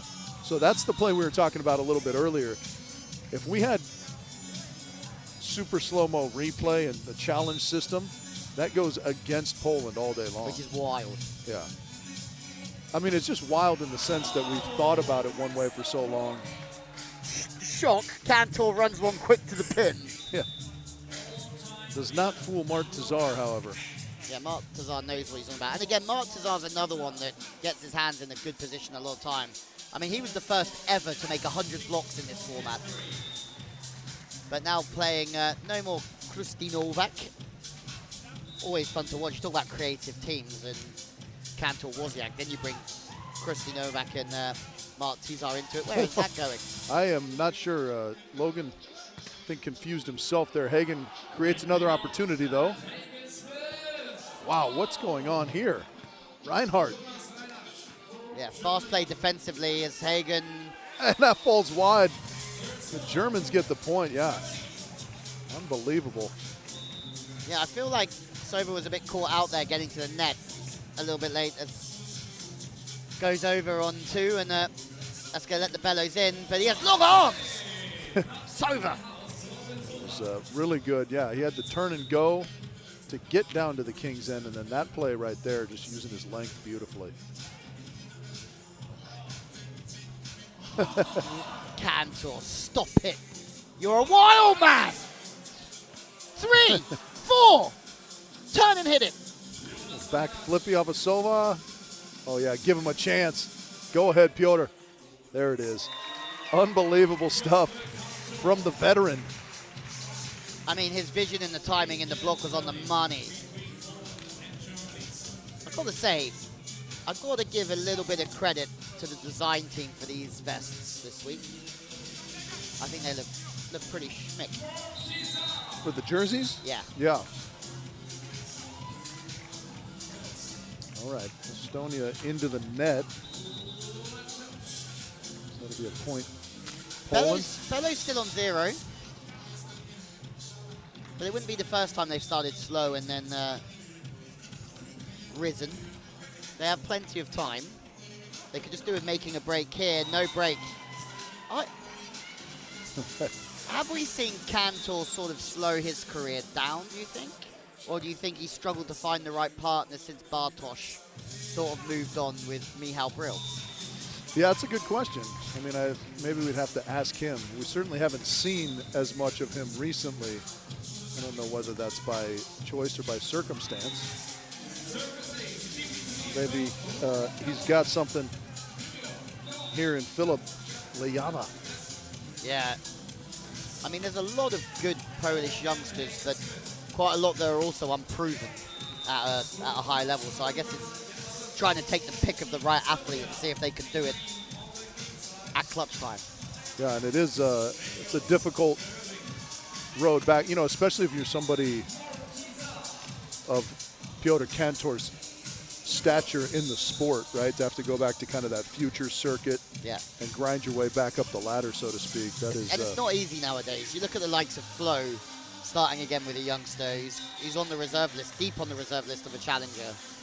Like very, very good players that are struggling to get into main draws and even qualifiers of events. Yeah, yeah. Yeah, it makes you sort of marvel at what some of the young teams that just crack in immediately. Yeah. You know, obviously the Swedes are outliers in that regard, but the fact that they just kind of were in qualifiers 4 or 5 years ago, and now they're champions of the world and Olympic champions and the like. And my friend's, one of my good friends is a psychologist, and he said, you know, we don't really come out of adolescence till we're 37, so like, you know, we're all still learning to a point there. Yeah. And I'm like, yeah, but then you see these guys crack on at 20, 21, and yeah, they're doing something right to mature quickly under pressure, you know? What was your biggest thing? When did you start to really figure out that you had it? But I guess the USA is different because you're competing a lot at home. Yeah, that's a nice play there from Estonia. Yeah, I feel like in the USA, because of our collegiate system, we're sort of pushed back 4 or 5 years. You know what I mean? Like the Swedes are doing what they're doing at the ages of 20. You know, Johnny just turned 23 during the Newport Elite event, and I was still in college, so I hadn't even, you know, and I was out of college for almost a year before I stepped foot in the U.S. gym. Which has its benefits because you're playing, and I say this about the NCAA on the women's beach as well, you're playing under a lot of pressure in college sports. Like that's for sure. But are you developing your systems and etc., everything to go with it to compete at the highest level? Yeah, I think the NCAA system for the women is already proving to be a monumental advantage. You got international players coming in fair numbers to get those kind of reps, that kind of coaching, like you said, exposure to a pressure-packed environment, albeit different than what you face on the world stage. fair play to Razzie and Anders Christensen for what they've built there. Oh, yeah, unbelievable. Oh, not there. Nobody's home. Yeah, I think that set was just a little too quick for Logan to get all the way around the corner and take advantage of. Bello's still on 0 here. That's something we need to keep an eye on, and they might not score here. That's a good thing. It's got to come over. Joaquin, no. But this is the Bellows. And it's not quite there for them at the minute, Rich. Not at the minute. We're still got loads of time. Yeah, about at the 5-minute mark. You know, they don't have much to outkick.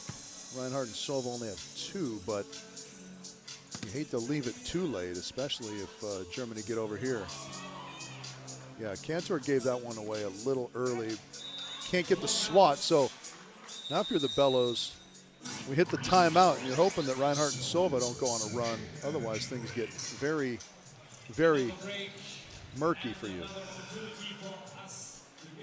Celsius Essential Energy Break.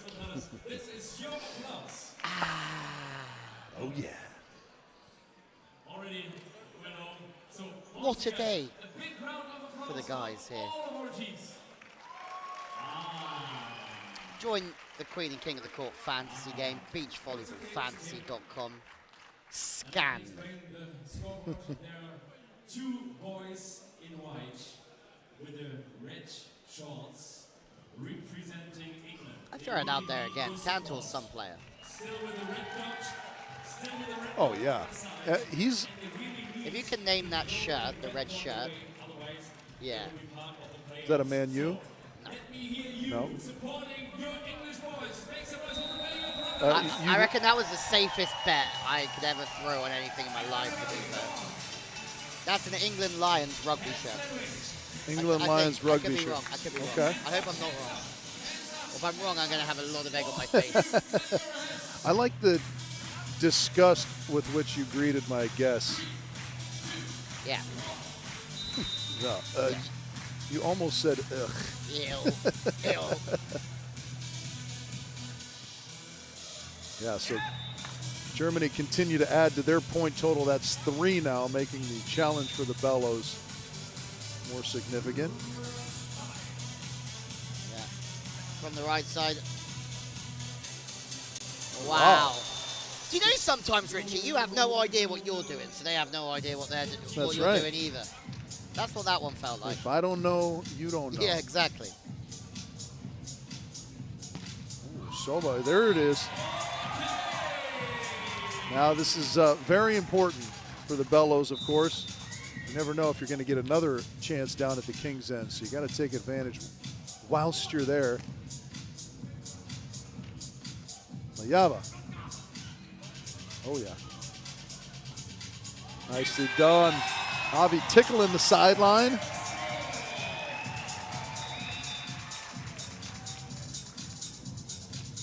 Bello. This is their chance. Yeah, so basically the British and Irish Lions travel and play rugby as a selected squad.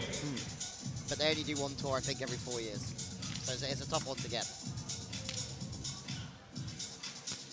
Nice little chisel off the right hand of Logan Weber at the net. And so coming on here, Bellows now on 3. They found a bit of rhythm there. It's good passing shape. Ooh, very close. I don't think you're going to argue with Javier Bello there. Passed a little bit off the net here. That's going to make it a little bit tougher to turn the ball. And for me, you can blame that on the hip, but that's a domino effect of that first pass being slightly off the, it's not even slightly, 3 or 4 meters off the net. Yeah, that was a shot that is kind of not conducive to Walko's arm swing, I would say, right? He's a big leaper, kind of straight up, straight through kind of a guy. So those extra delicate little dices aren't necessarily his forte. But very difficult to have any other option when the ball's coming over your left shoulder and you're Yeah, sort of working against the force of the ball. Well, not an easy chance, no matter how you slice it.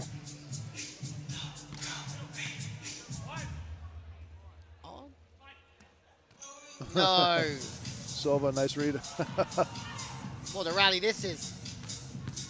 Yeah, that was excellent stuff from Reinhardt in the back court.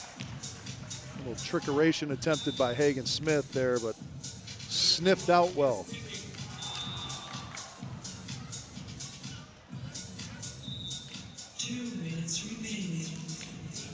Things starting to look critical here.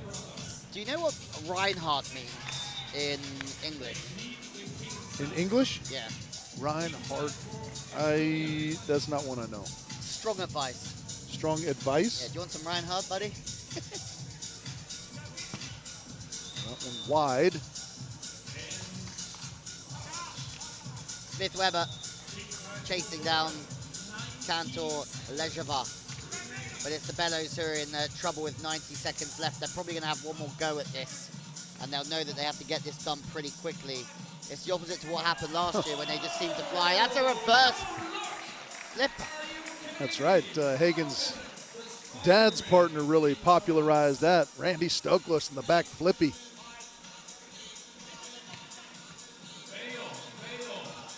Must get here. And they do. Okay, Bellows. All right, who are they chasing? They are still chasing Germany. The crowd are with them. They need a couple to be sure. 3 would be lovely.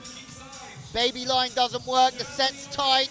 They've got to be at their best. Oh, boy. Wow, one of the rallies of the day so far. The Bellows hanging on. And it might be a minor heartbreak for the Bellow brothers here at home. Yeah, I think it was, unfortunately. That was just a bad bounce off that joust. Kissed off the top of the net and went on Germany's side, and they were able to take advantage. Matazar.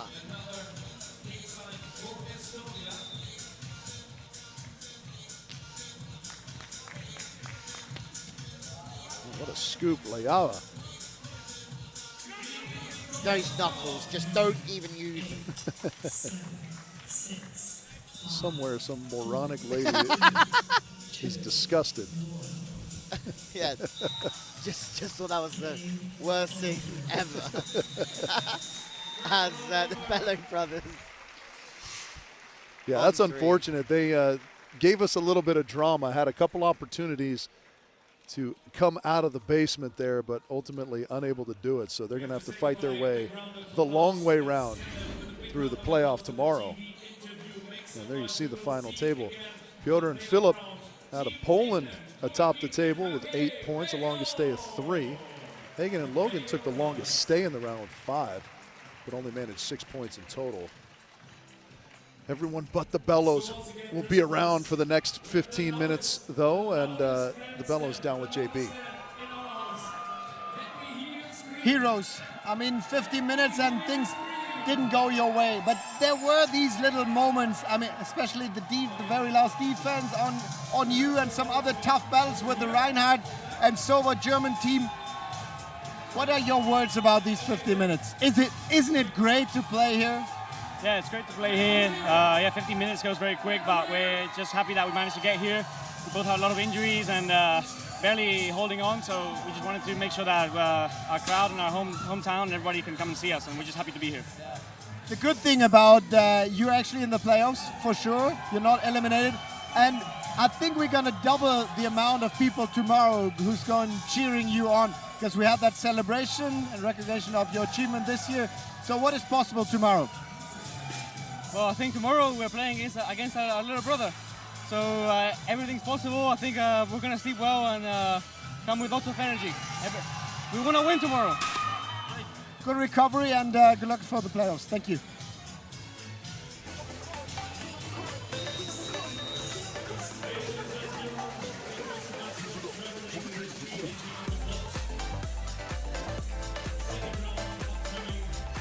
Disappointment for the Bellows, Richie. You could see it in their faces, and playing at home is a big deal. Yeah, it absolutely is. But you heard Joaquin mention they get to play against their little brother tomorrow. They're going to get some good rest and come back ready to win. Oh. Getting the full treatment. Oh, Issa Bartrain. Was that Issa Bartrain or the Ultimate Warrior with that band around the bicep? Issa Bartrain, what are you doing up there, buddy? Somebody likes the gingers.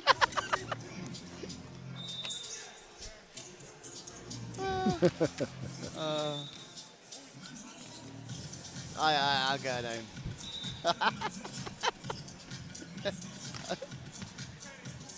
From the right side.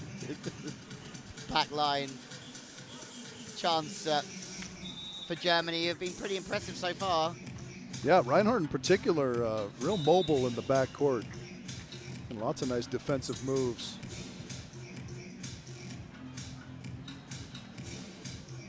There's a good touch from Mart, but can't quite get it back towards Korotov enough.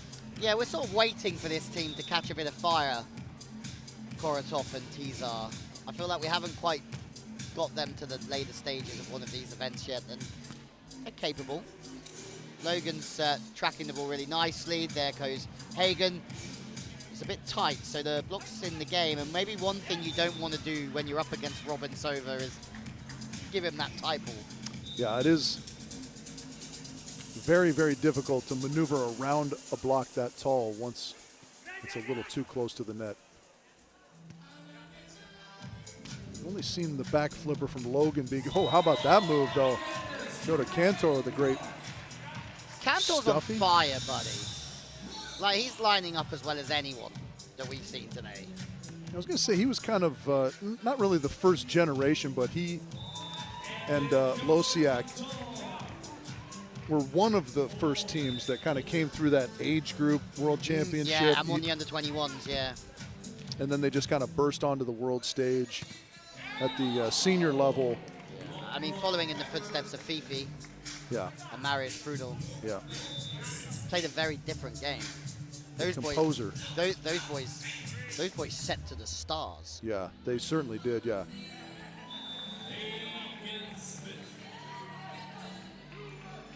I mean, Fifi's in the coaching game now, but I wonder what ever happened to Marius Prudel. I think he conducts the Warsaw Symphony Orchestra now. That long ponytail, and he looks the part, doesn't he? Yeah, as does Hagen. Yeah. Yeah. Yeah, it's certainly been. I think they haven't quite followed in the footsteps of the indoor team, but that's going to take time because of the culture of Polish volleyball is so strong. But you do see that they're growing all the time. They're always there or thereabouts, Poland. Well, yeah, I mean, they've got tremendous volleyball culture, but it's pretty hard to compete with what their indoor team does. You know, world champions and Olympic medalists.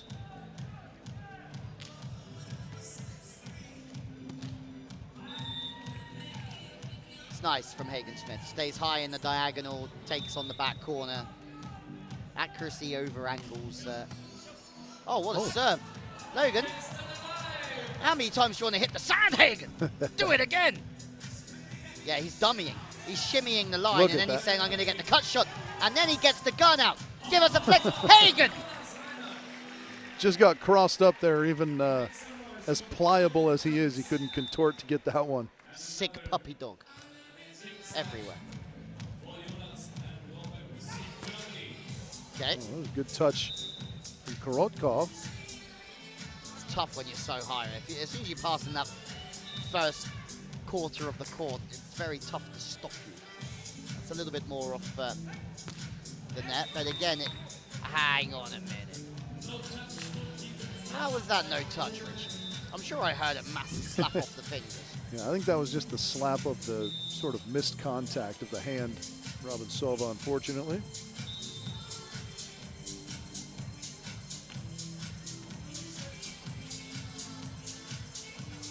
Ooh, big stuff. Martazar adding to his career total. But you see, he lines up really well here, but Lejeverd, he's coming and facing the line and slaps the ball low into the block, and for me, you're playing against Mark Tizar, that's probably a swing you want to avoid. Yeah.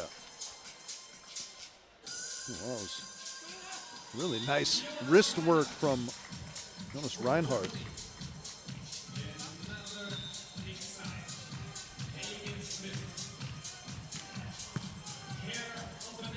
Okay, that's gone high. Again, off the net is not a problem. It's not like you can really break on that, Logan, is it? Yeah, it's a tough one. That's a really well-placed shot. I thought we were going to see another layout from Hagen, but that shot a little too crisp, maybe. Just slipping around the reverse and chopping it back. I like that play, yeah. No need to seek any advice on that one, Jonas Reinhard. What a jam. Old school bangers, Richard. Helping you find another gear as we get towards 10 p.m. here on Friday night. That's going to be trouble. Yeah, I mean, you're just waking up because it's what, 4 p.m. at home or 2 p.m. Yeah, my train went at 6:30 this morning, so.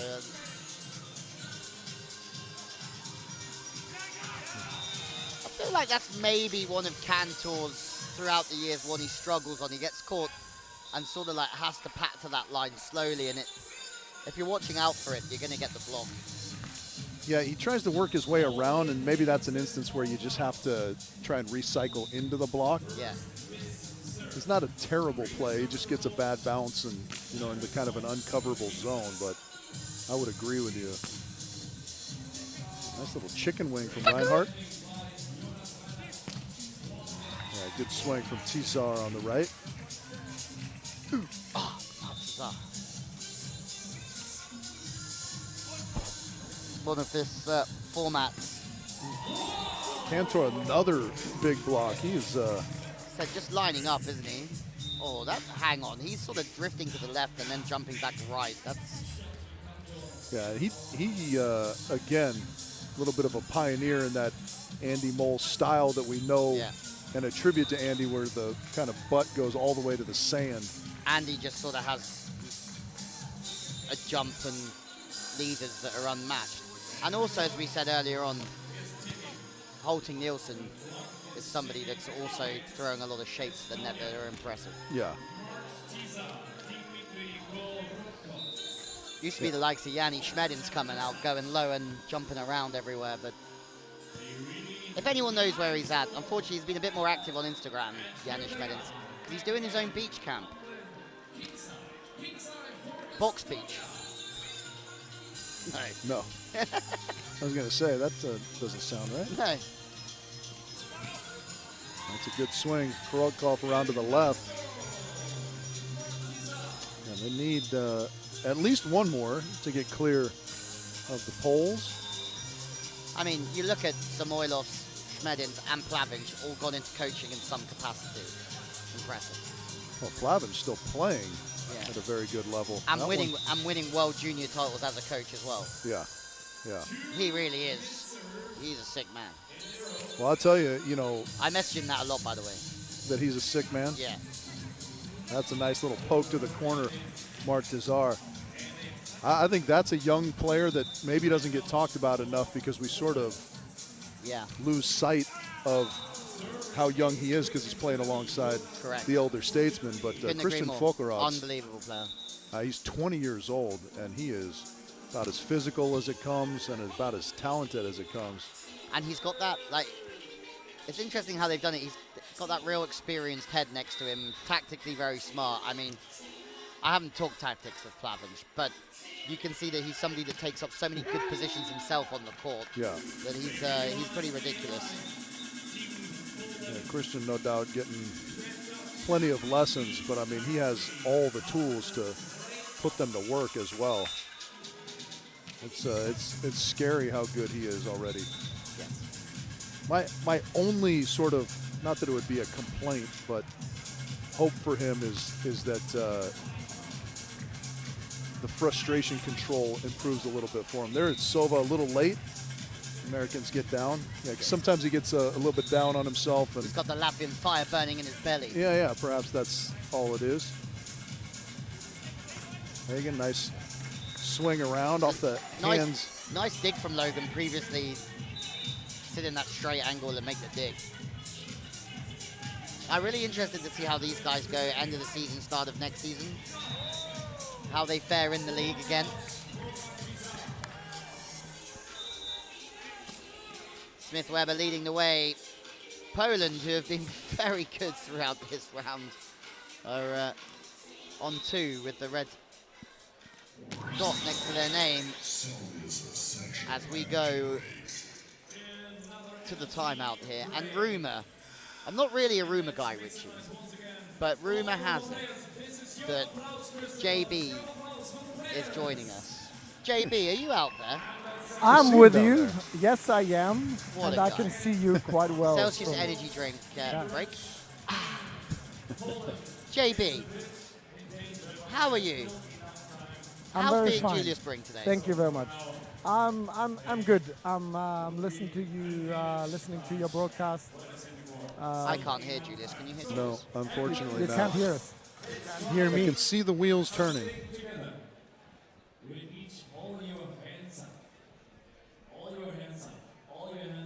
I've been talking a lot in my mic. Oh, there's St. John.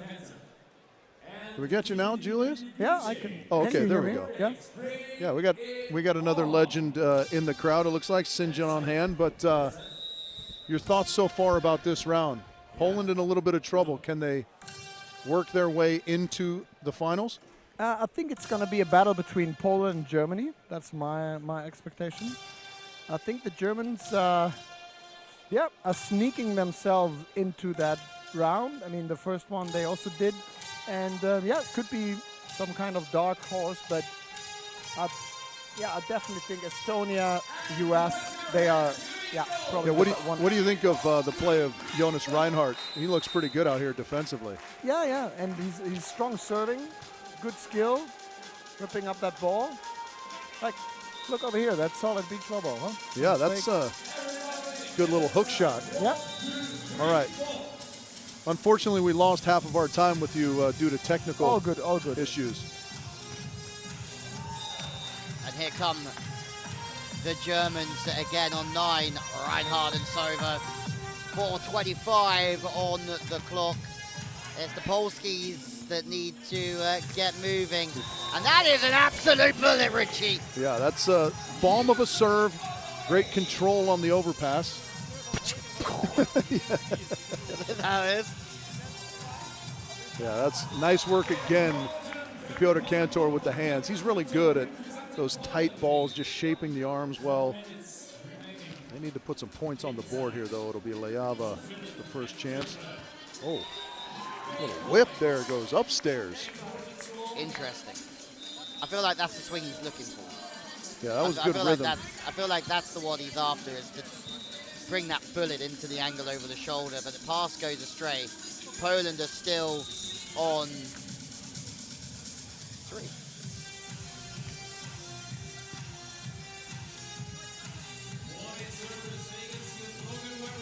Yeah, that's one of those unfortunate ones that Logan touched, yeah. Get up, Logie! These boys are starting to bring some real heat, and we love it.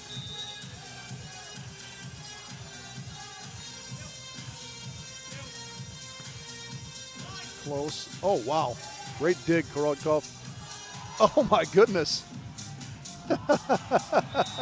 That was wild. Good use of Logan as a decoy. Watch this. Yeah, Mart just leaves right at the wrong time. Oh, good hand. But again, Kantor.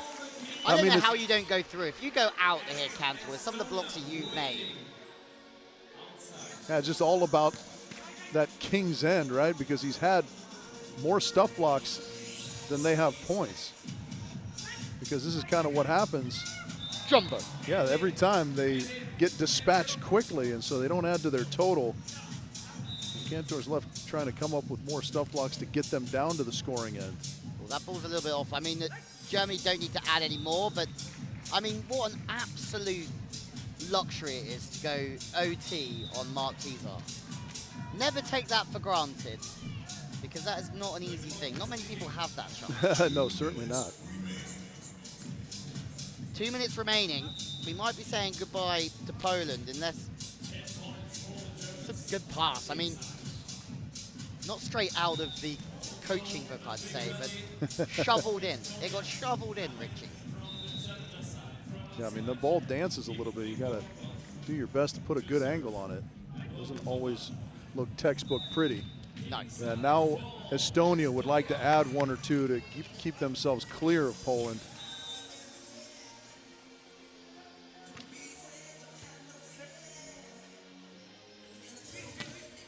That one rattles through the high hands of Logan Weber nicely for Korotkov.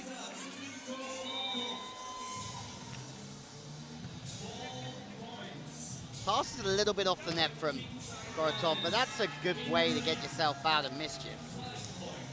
Yeah, you would think that that's likely the last chance for Poland. Maybe they come up with one more. And I just can't believe that they're going into the playoffs, because I think they play their block defense has been pretty good, Rich. Well, They yeah, just haven't taken their opportunities. the quality of their game just happened on the wrong side of the net, as it turns out, right? This is for sure their last chance here. Got to dispatch Germany and then get over and get to work. And that won't happen again. That shot from Reinhardt is very good. We've seen it a few times in this round. Out of the middle, all the way back to the left sideline. Misses the mark the other way. No problem. The problems with that man there. Ah, a little wing. Not really feeling the pressure, but you really want to avoid that playoff tomorrow because it's got the bellows in it. It's got 3 bellows in it. And it's already looking pretty tough down there, isn't it? About the touch from Caldwell Hagen. and Harrison. Yeah, yeah. Sorry, I missed a touch. No, it's dicey. Good night. Cantor breaking to what he thought was going to be another Hagen set over on 2. Well disguised. And yeah, that's unfortunate for the Poles. They're going to have a little extra work to be done if they want to continue into the semifinals. Yep, what an opening evening here in London. The Polish boys drop into the playoffs. And the Germans, 13. Longest day of 2. Yeah. Talk about doing it and doing it the hard way. Well, yeah, I mean, or the consistent way, if you like. We like positive spin on it. They got down there quite a few times, but the team that probably played the best block in defense is, unfortunately for them, sat next to Julius. JB? Heroes, it's playoffs time. And I was thinking, like, especially in blocking, it was like the time I actually saw you a couple of years on the very, very highest stage, and I'm very, very happy to have you back at Queen and King of the Court. I mean, it's probably a side-out game, and that is probably the result why you have to be sent in the playoffs, because just the blocking itself went quite well today. Thank you for you told me about the block, and yeah, we problem with the side-out because we go the good side and bad reception, and this is a problem, I think. But for us, this is first tournament is this format, and I think we must to play a little more and will be better, I think. Little more harder, no soft. That's good. I mean, how difficult is it? We have so many teams splitting up. You, as a new team, it's actually giving you no time to adapt. Did you ever play a tournament before? Is this your very, very first tournament you played together?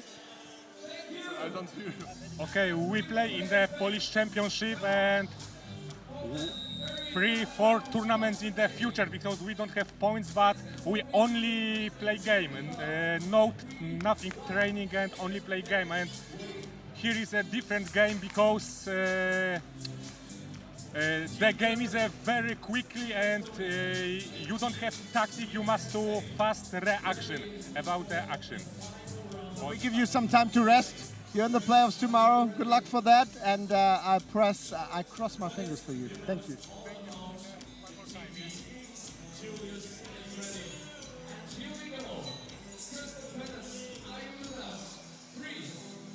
Oh, pizza looks good. The CP locals digging in. Is that from the place outside? Do you think they set up a wood fire thing on the corner just outside the park here? Maybe. Oh, what a... I mean, from my experience living here, I've had a lot of pizza from a lot of different places. And it's all good? Yeah. Yeah, you don't get bad roast dinners, you don't get bad pizzas really in London. It's just so competitive. You just cannot afford to be, Service out the back. Remember, this is a race to 15 points, or the winner after 15 minutes will go straight through to the finals. Good to hear from Cantor, and I think there's a lot of promise in that team. We're into the final 15 minutes before we go to the studio. Studio could be fun this evening. We've got a lot to talk about. Catcher back, dominant. The Bellows into the playoffs. The the strength that we've seen, well, from a lot of the teams here, but Ranieri, Alfieri. Yeah, they were very good as well. Very, very good. It felt like they were disciplined, but they were cruising. Well, they got out to such big leads that they just started having a little bit of fun with it. And that's one of those things when you see it in action, you have these conversations with yourself. Why don't we just play this way all the time? Sort of footloose and fancy free, but... Well, the Germans are on 5. They've done a third of the work already to win this final round of the day. A lot of the crowd have stayed behind. A few have gone. But I think the crowd's done a great job here today. Yeah, the crowd's done a really nice job. As you said earlier, I think we expect almost double the numbers in tomorrow, which means this place will be hopping because it's been good this evening. Yeah. And this German pair, 6 points, just 2 minutes and change into this final round. Can they make it all the way to 15? Not yet, says Logan. That one tight, and we talked about the dangers of setting the ball too tight against Robin Sova. It is dangerous to do that against Logan Weber as well. Like, he keeps his hands very narrow, pushes very hard. But they're straight out, eliminated from the King's End. Hinosaurus in the background. Colombia's finest. Another great serve from Jonas Reinhardt.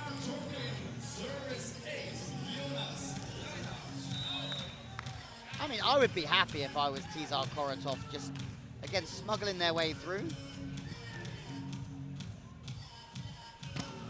It's a really good, aggressive swing from Reinhardt, knowing that the big block of Weber was going to be troublesome there.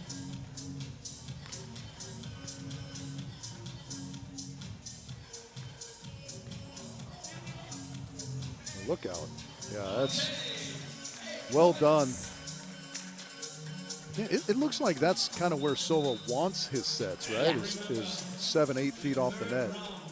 Which is really interesting, because you would say through time, you're like, okay, you're a 2 meters something spiker, get on the net and go OT, but he's quite happy slithering and sliding it around the block and over the top. Ah, hello family. There's Mr. Lett on the left side there. The whole family are in town today. Harry playing earlier on. Almost thought I got to commentate on my brother again. So that happened in Miami, and that was fun. But I did this morning when I came. He was training, and I shouted down to him. That set looked a little bit tight, and he just gave me a little bit of there he is.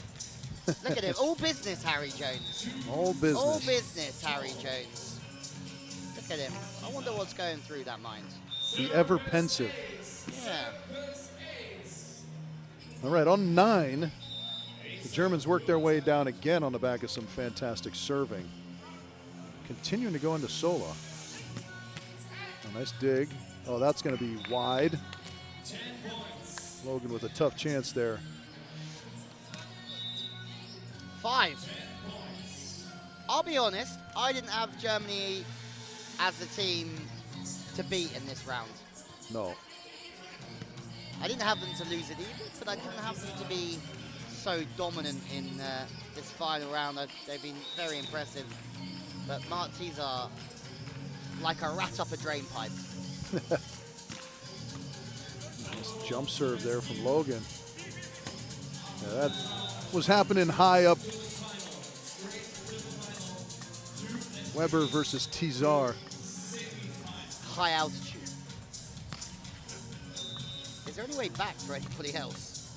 Or are we just waiting for Germany to seal their place in the final? I don't know. I mean, we have seen it before where a team gets off to a great jump and it seems like only a matter of time. Yeah. And then they stall out. That could be in play. I mean, you know, they're on 10. 5 is still a fair number to try and put up, even with only 3 teams out there. But that's a hammer. Yeah. We're talking about spin serves, whether players were going to go with their float serve. That's a very good response, though, from Korotov. Yeah, Reinhardt has a great arm, but that set from Mark Tizar, yeah, wow, he got that on the outside. He's also fueled on cauliflower. A little Laura Ludwig action from Hagen Smith there over on 1. That was something I found from the World Champs. We'll talk about it tomorrow in more depth. I felt like it was missing a lot of legends this year. Yeah. Do you know what I mean? I'm not saying that the players we've got aren't legends, but I really felt like it was the next generation overtaking the ones that have just come. Well, certainly when you see the all-Swedish final, you feel like those are the next legends kind of in the making, right? We got the Volley Vikings. And I'm not saying they're not legends, but I mean the likes of Ludwig, the Musens, there's no Brouwer. You sort of look, there's obviously no, that's a great touch, no Nikolai anymore either. Yeah. There's just a lot of history that's unfortunately left the sport due to a lot of good reasons. But I just felt it as I was looking at the draw, and I was like, oh, there's so many great teams. It is weird to be around sports long enough to kind of see those changing of the guard type moments. Oh, nice little underhand knuckle from Hagen Smith, much to the infuriation of some estrogen-laden twat.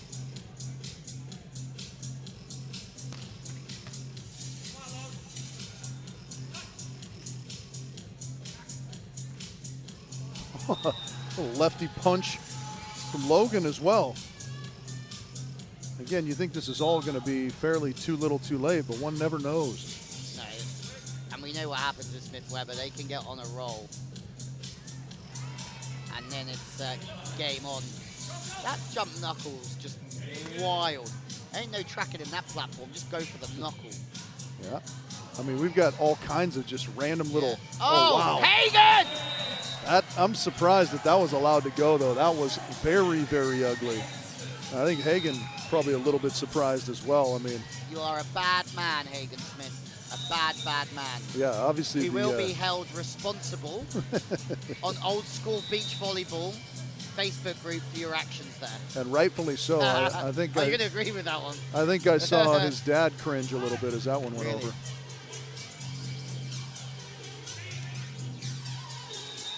All right, a little retribution for the Estonians there, getting that to go down.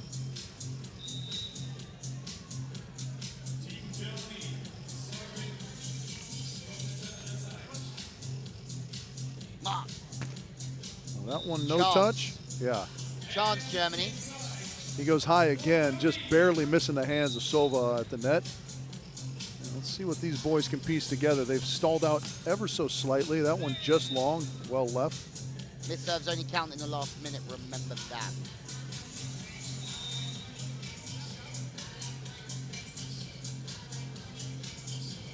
Oh, right off the chin. Another deep base here. Base gets deeper. It's 4 a.m. somewhere, everyone. That's right. Maybe if Florendex knows how to finish off the night, the deep grooves. We'll see him in Minister of Sound. Good cover. Yeah, good self-coverage. Sova.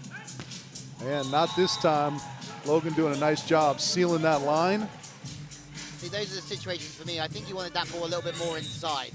He ended up having to turn into the air, and obviously there's only one place he can really go there, which is the line. Oh, lefty pat. Tommy Fleetwood. And Logan and Hagen working the left hand in fairly consistently into their offense the last few times. Yeah, Reinhardt really cracks that serve. Yeah, in a hall that we've talked about being a float service hall all day. Okay. 5 minutes left on the clock. Celsius Essential Energy Break. Oh, yeah. JB, hopefully we get you right out of the gate this time. Your German boys looking very good. You weren't kidding about the service pressure that they're putting on. Yeah, and I mean, tactically, they started by 6 or 7, gave them a good run for the first minutes, and seems like they are unstoppable so far. But I wouldn't close the door for any other team. But I think they have yeah, a very, very solid situation. Even though I must say that the last set by Reinhardt must have been called. Yeah, but that's maybe the only thing I could see they can do better is that set that had to be called. But yeah, they surprised me in many, many ways. Service pressure, it's just a solid team, good blocking, even though the teams are trying to search Sova in his side out, but yeah, he's not shaking, playing solid, and all the other teams really must stretch themselves. So I'll ask you like my friend at home always asks me, you've got a $100,000 free play in Vegas. You bet they finish it out before the clock, or do we go the full 15 minutes? I would go for the 100,000, yeah. They're going to finish it out. Yeah. All right. You heard it here. Julius Brink's money is on his German boys finishing this out. Estonia might just have something to say about that. That one, why? Oh, did catch some sideline. Well, for those having to take a sip of their drink every time that they hear this sand was brought in from London 2012, we haven't mentioned it for a while. There you go. Yeah, that is. Johnny Butts, that's for you. We let you off the hook a little bit tonight. Yeah. That's a great pass. Yeah, that's a phenomenal response to a very good serve there from Estonia. Just sits up perfectly, doesn't it? And I think like one thing we don't talk about enough is probably pass shape. Pass shape, and yeah. And the importance of the shape going into that front third of the net. Yeah, I agree with you. I also think there's something that's so commonplace nowadays, you forget just how difficult it can be, is hitting that ball on two. Here's a chance for Germany before we get to the rest of that point. There is a nice shot over the top. All right, on a hard jump serve, the ball spinning backwards off the arms of the receiver pretty violently, and to get on top of that ball, you know, not kind of hit it long or whatever, is not as easy as these players seem to make it look, right? But it happens so often you sort of lose sight of how difficult that really is. Reinhardt with a little step in. Oh, nice. Man, he's got a quick arm, huh? Has to be there to beat the blocker, I think, because you got to think for Mark Tizar, he's trying to step in and maybe leaves a bit of the angle in the Yeah, end. he leaves a little bit, but I don't mind that either because we've seen Reinhardt go. Yeah. Oh, wow. Little patty cake ball. Chance. Oh, Chesty! That's a great swing to finish it off for Logan Weber, but how about the chest dig mid-rally from Jonas Reinhardt? Take a look. Proper nutter. Yeah, that is. You can say that in over 8. You're a nutter, mate. You're an absolute nutter.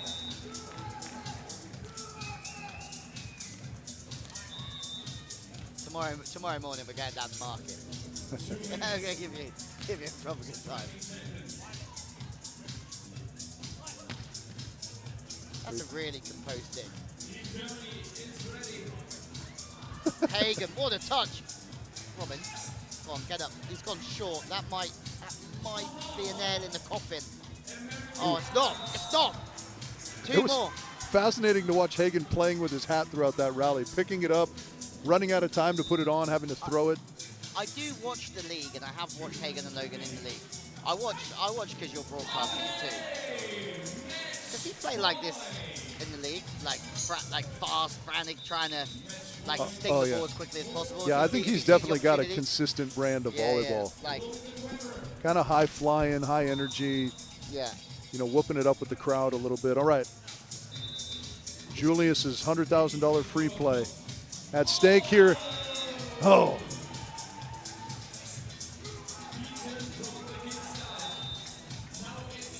So it's basically no doubt that the Germans are going to win their way to the final. It's just a matter now of will they do it by nature of getting the 15 points, or will they just wait out the clock?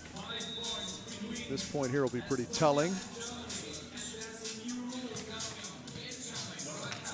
Kicking out Mark Tizard.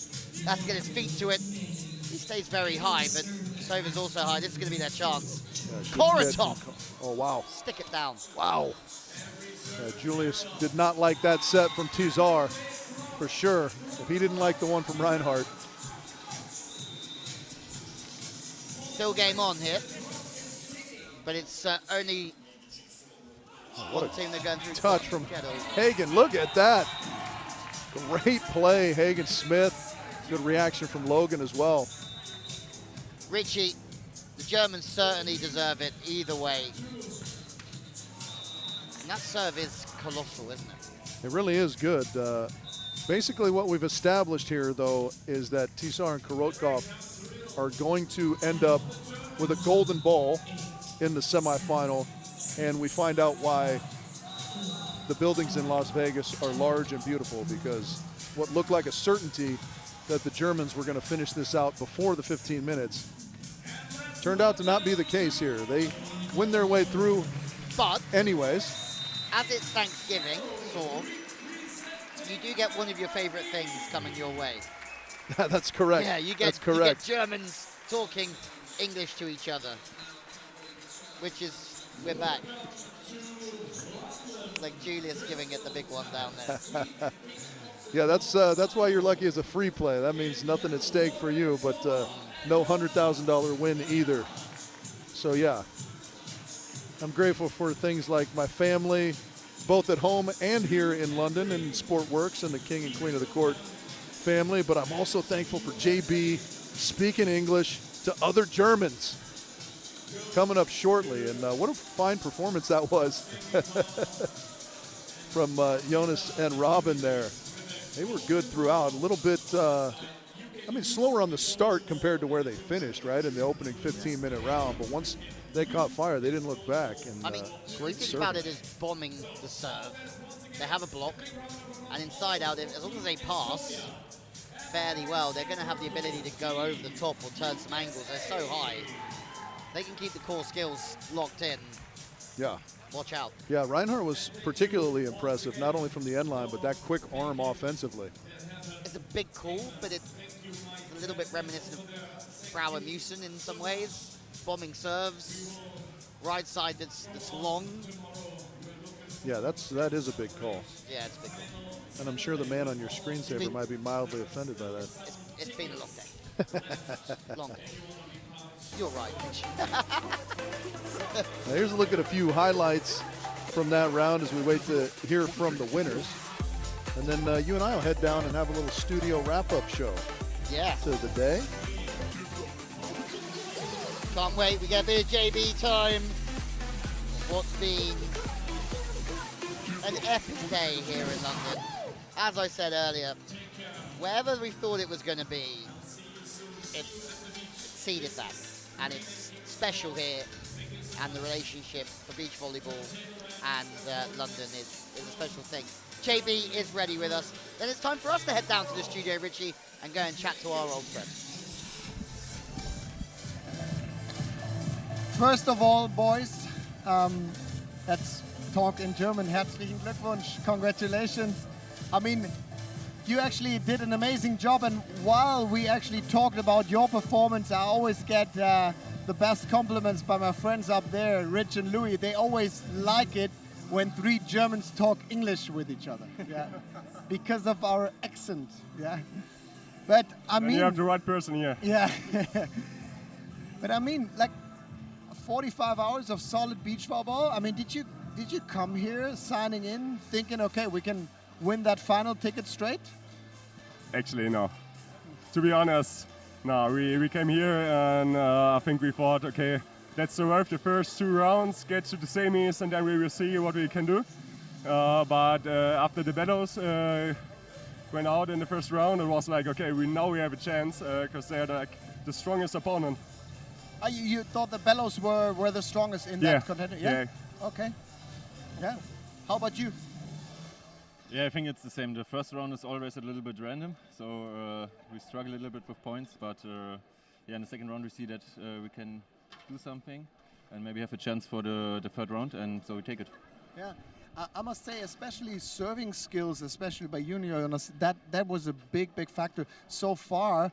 On the men's and women's side, it has been the floater, which actually was shaking off the passers quite a bit and get them out of position. Like we know that from indoor beach volleyball, but you have been serving like hell. I mean, it's the end of the season. Everyone is talking about shoulder injuries, inflammation, and then especially that very last serve, like putting that ball indoor wise under the ceiling and then wrapping it up. You still have some gas in the tank, right? Yeah, I trained for that. I play indoor before 20 years, I think, and so it's not a surprise indoor. And I train 3 weeks in new service, and I think it works a little bit. Yeah. Yeah, and I'm already on vacation, and he's already fit for the next season. So I still have to do something in gym, and we will see if I can keep up. Yeah, that's a very good combination, I must say. So what's possible tomorrow? I mean, you don't have a clue who is in that final. I mean, we've seen the Group A for sure, the winner over there, but like there is the semifinal to play and the playoffs first. What is the plan for tomorrow? Are you trying to do it like the Katja Stam style, going to Buckingham Palace and seeing some fancy stuff around London, or is it super professional German style? Jonas already did that stuff, so I think he will be here, do the professional stuff and go for scouting. And I think I will see how the weather is and then maybe take a walk to the city. Okay, cool. So, boys, enjoy the moment. Great show. One more time, congrats. And good sleep, good rest, good recovery. And then we're going to see the same ceiling throw-up serve probably tomorrow in the final. Congrats. Thank you. Thank you very much. Und vielen Dank. So just, vielen Dank auch an euch beide. So, and we invite Rich and Louis, the mother tongues, up to our little studio.